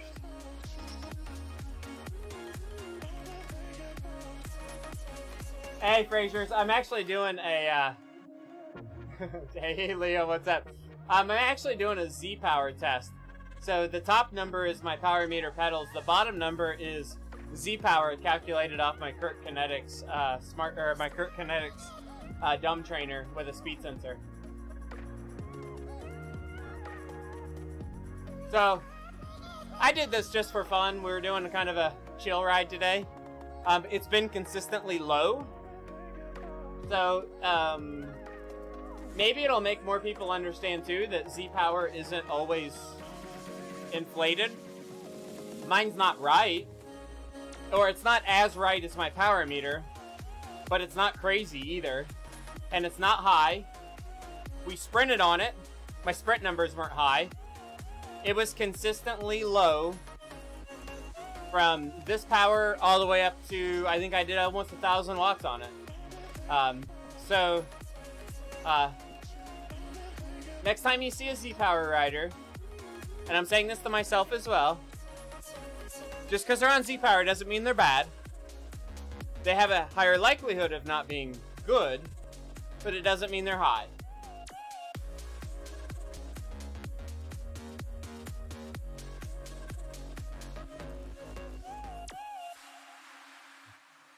Yeah, Fraser's actually, like, you know, my numbers are a little low on this trainer, like 10, 12%. But for somebody who's never ridden power before, they wouldn't get on this and feel like they're off by any means. I mean, you're seeing where it's at right here. Well, let's just do a little test here. We're not going to do a full ramp test, but that's average around 150. Hold around 150. You know, we're hovering, you know, 20 watts low, 10, 20 watts low. It kind of bounces around a little bit, so let's pick it up a little bit. At 200, still, I mean, still consistently low, but not bad. All right, let's go 250.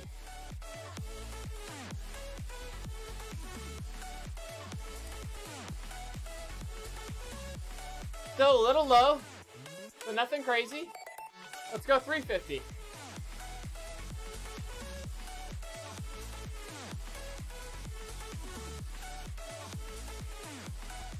Still same thing.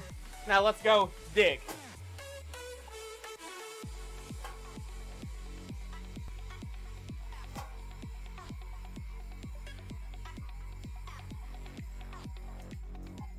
So looking at this, let me tighten up my back wheel for a second, Greg.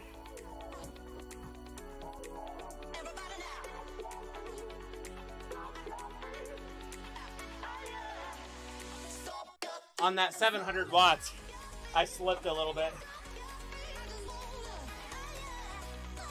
I'll try to hit 1,000 here. See if I can get a big peek out of it.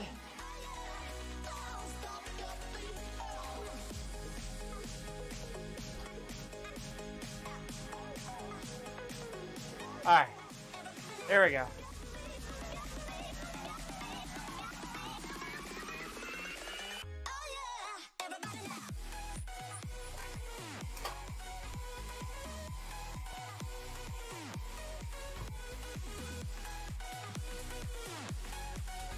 There we go.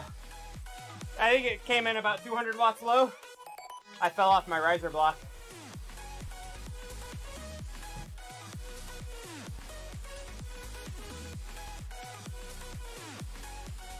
Huh. That hurt. I'm just on a small 5-pound weight for my front riser. Honestly, I think the important part to recognize on my setup, it's not right. Like I admit it's not right, it's low. I think the important part is it's not high.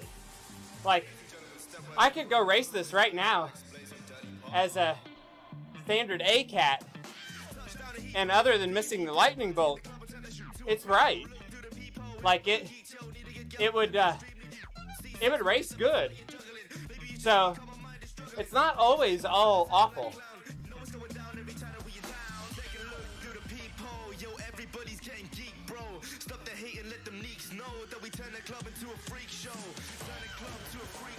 Greg, I'm recording both of these too. I'll send you a link to the analyzer.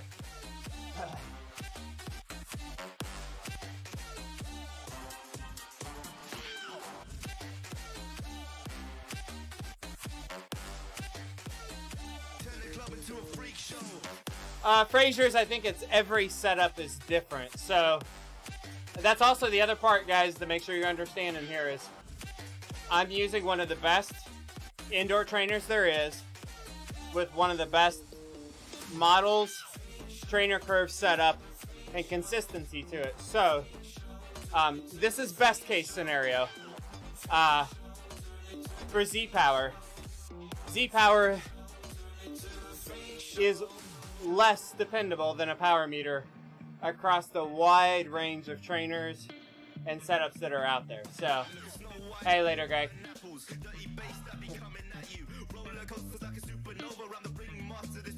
Mac and cheese. I'm hungry. So, keep that in mind, guys, looking at this too. Just because mine looks pretty good doesn't mean everybody's is good. It's more about recognizing that not everybody's is bad. There's definitely some bad ones out there.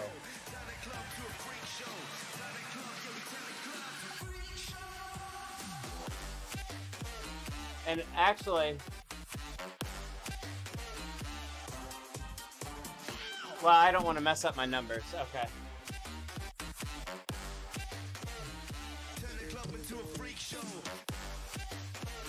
I was gonna change the trainer, like, you can make it look really bad just by picking the wrong thing. The cadence makes you look fast. Yeah.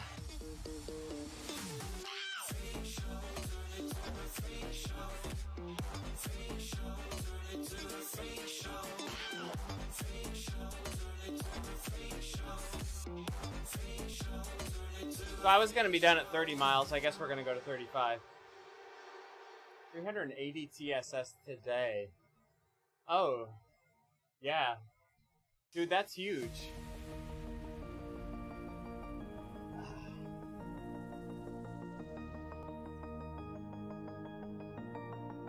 You know, the weirdest thing about being on this trainer is I'm too tall. So you're saying that if I... Yes, Matt. Unless you literally fell off the bike at 60 minutes and 1 second, your FTP is higher than that.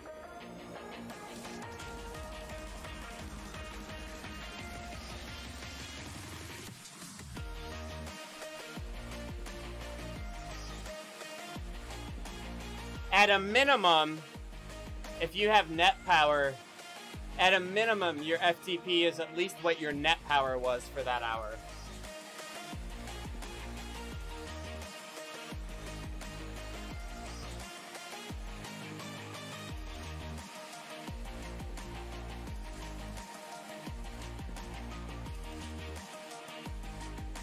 I would look at your net power for that hour.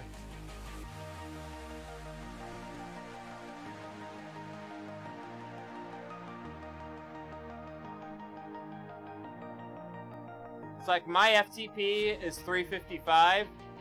My best 1 hour last year was 317.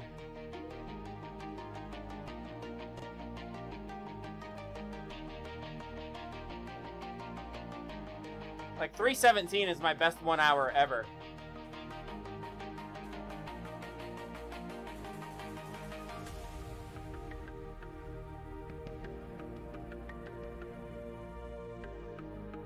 What was your net power for that race, Matt? Your FTP is at least what your net power was for that race. Your NP, not your average power.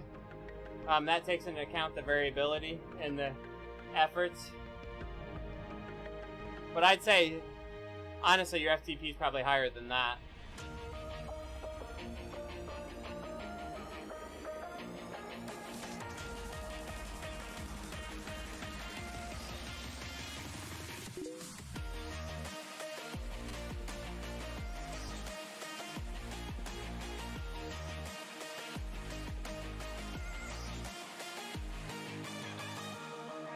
My best 1 hour is about 90% of my FTP.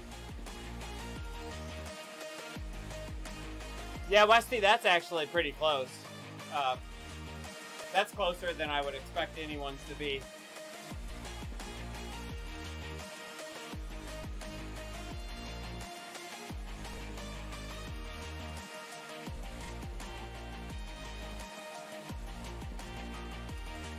Now, if I pull that back to 50 minutes, my best 50 minutes is like 3:30.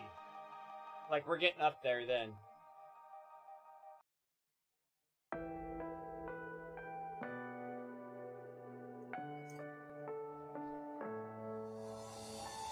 Westy's an A. Tell me why I'm falling. Oh, life's calling, but it's hard because I'm falling.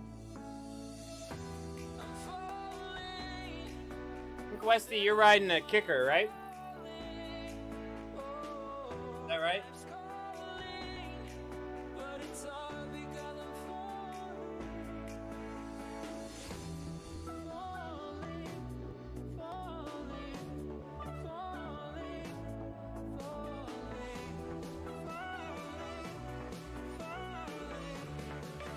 Yeah, around night,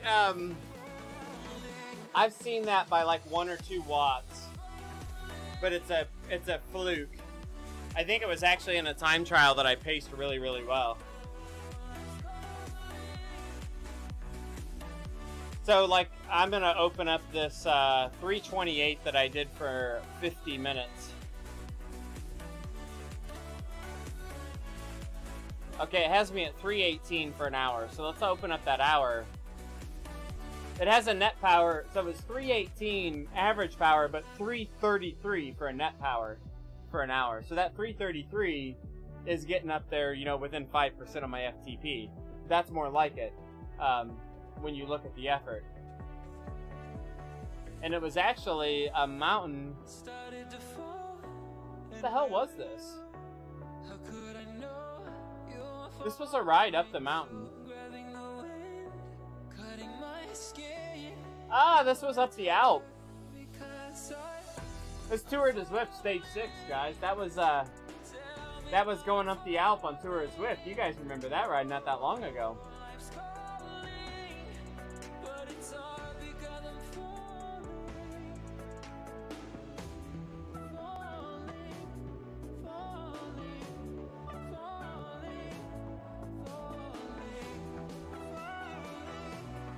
So, guys, let's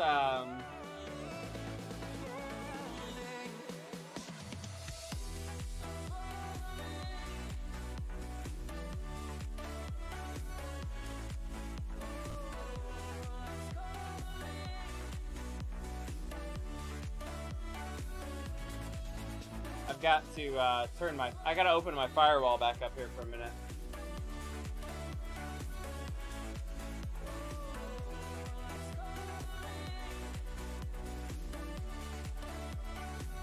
We're gonna try something quick.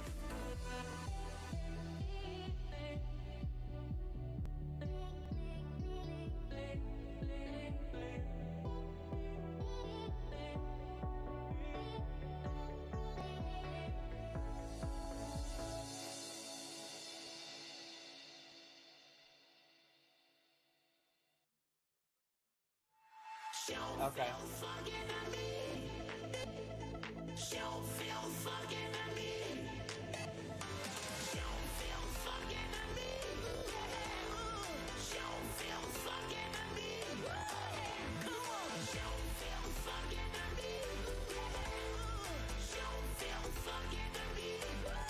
So I'm reopening Zwift on the other machine so I get a clean fit file. And I'm going to do the same thing on this machine, actually. No, I don't need to.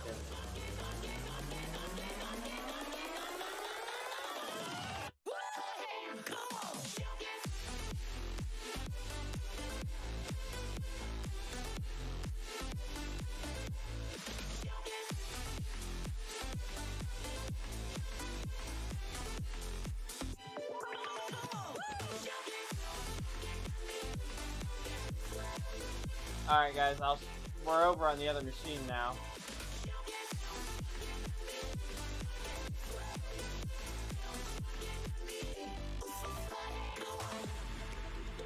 So we're gonna do speed cadence, but let's say we were to pick a different trainer. If you want to see how things can go bad.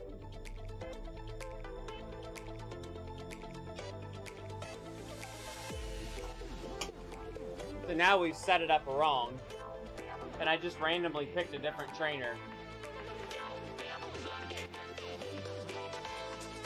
And I have no idea what it's going to do now.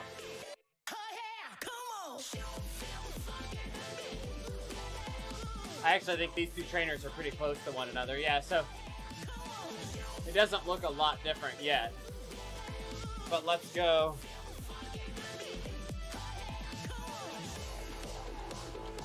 Let's go back over here.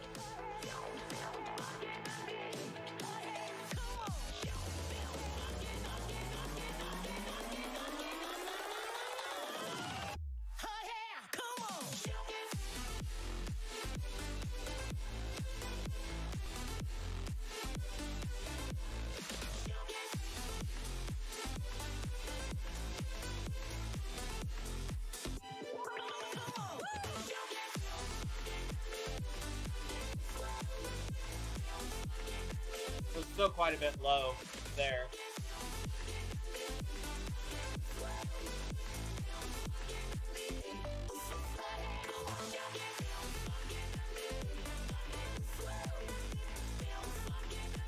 Let's just go not listed.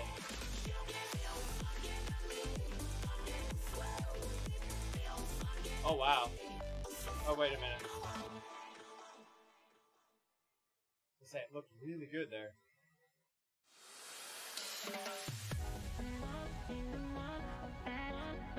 So it's really, the Kurt Kinetics is a pretty slow trainer. So everything that I'm picking, I'll show you, everything I'm picking is low. But let's say, so the Kurt Kinetics is a slow trainer. If I had like a mag trainer, and I went in and select the Kurt Kinetics option, I'd be like a beast.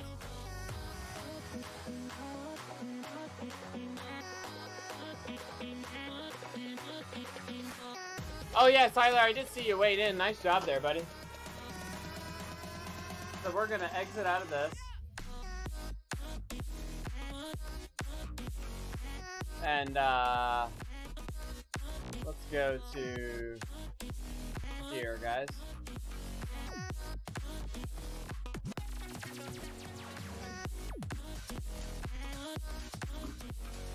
I'm going to turn the filters off here. I'm going to email myself the fit file, and let's compare these two rides.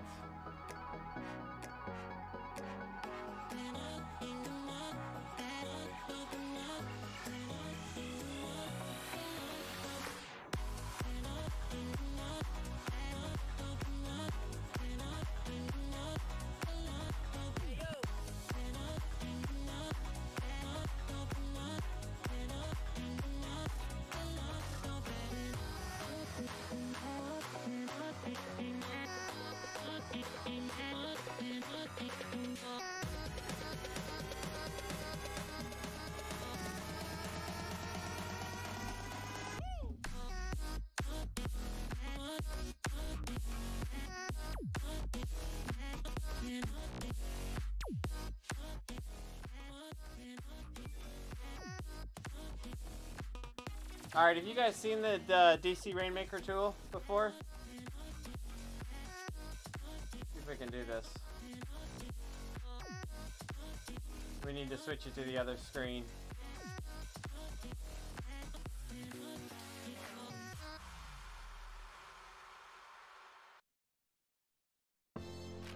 Here we go. Okay, DC Rainmaker tool here. We're gonna pick the Zwift ride from today as our first file. I'm gonna go over on this other screen and open my email and download the other file.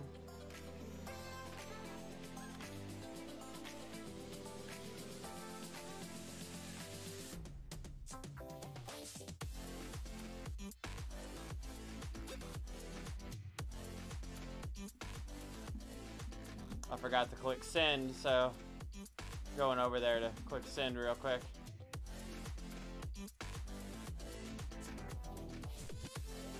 There it goes, okay.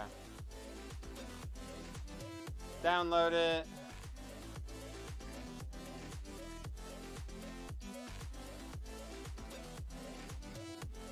And then, okay, we're gonna select the other file here from the downloads. It's just downloaded. So we select the two files, we click create. It's gonna pull these two files in and overlay them. So what I typically do is I'll go to heart rate.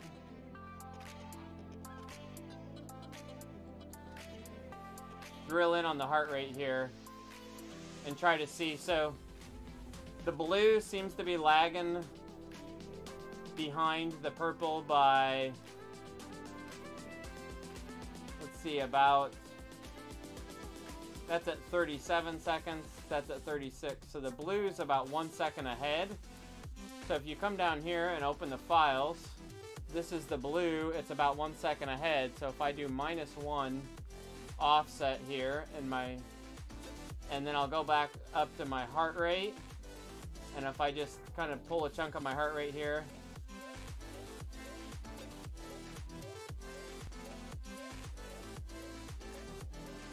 now it actually looks like the blue's about 1 second behind.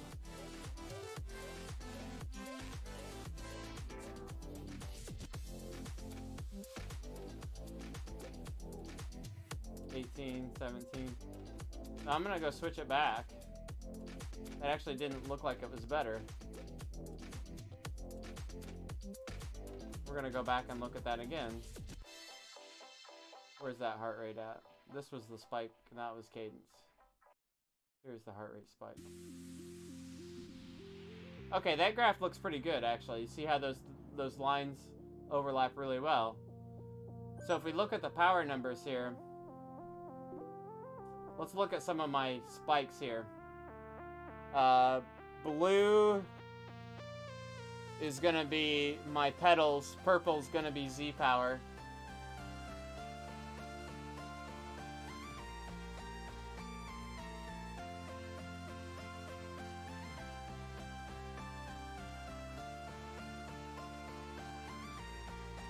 You can see how the Zpower hovers up and down a little bit more.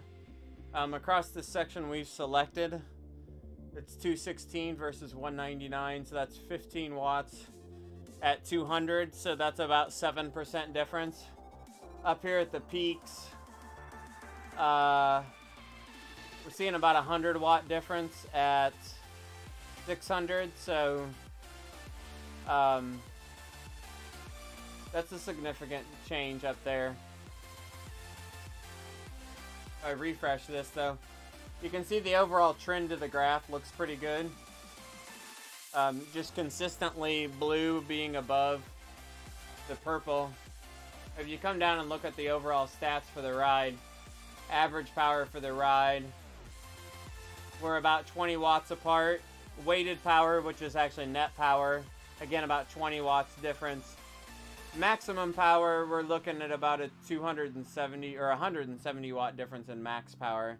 So you can clearly see it's the same ride with the exact same average heart rate, the exact same average cadence. What else is there to look at? So here's the power profile. The curves look identical, really. They're just consistently off.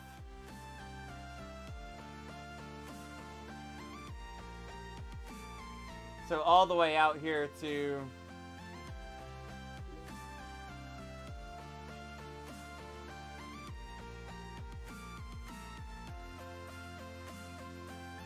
yeah, you guys talking about team racing. Team racing is a lot of fun if you get into it and you find a good guys to ride with. We're gonna turn off all this junk. We don't need speed, distance, elevation, GPS.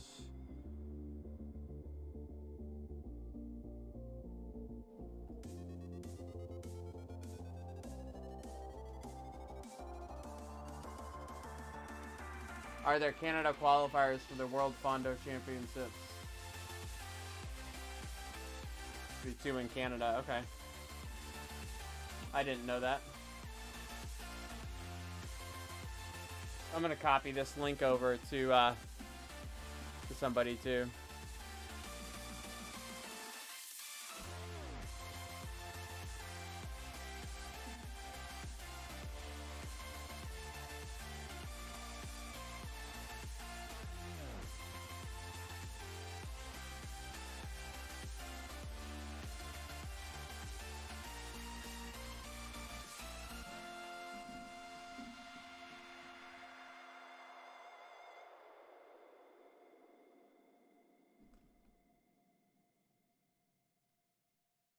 Where do you find info on like the... I don't know where you find info on all that stuff.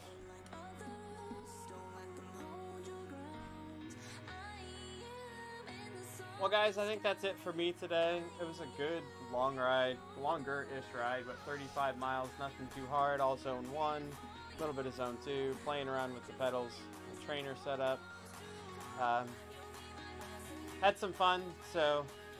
but thanks everybody for joining me, and hope everybody has a good rest of their Sunday. We'll be back tomorrow, do some harder riding, probably sometime tomorrow lunchtime, I think. Some hard rides tomorrow at lunchtime, and probably swimming tomorrow night. So everybody have a good day, and I'm gonna go grab some dinner, and we'll talk to you all later. Who's out there riding right now? Do we got anybody that we can host with? Almost forgot to check that out.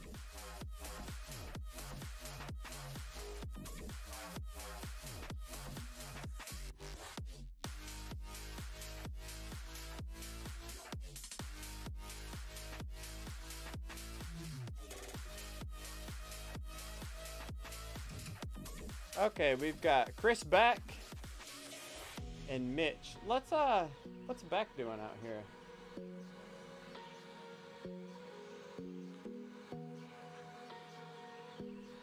Team Giraffe, man, what is up with that?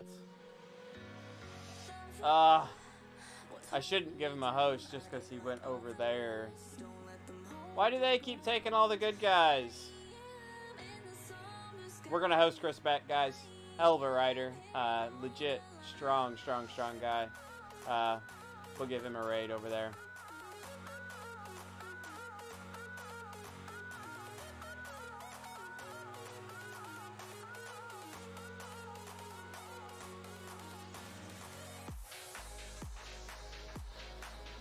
Why is it not coming up?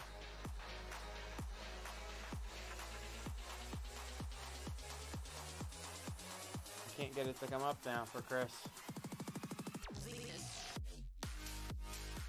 Huh, I can't host Chris.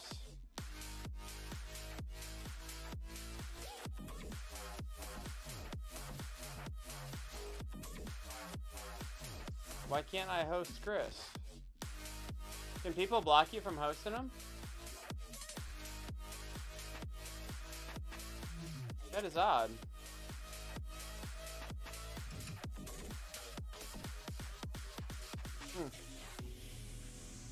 I'm gonna try it from my chat.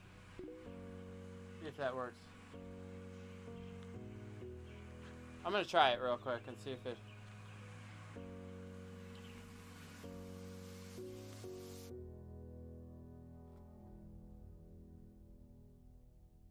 It let me put the command in, but it wouldn't let me do it from the raid button, so... We're gonna go. We're gonna head over there. We'll try it.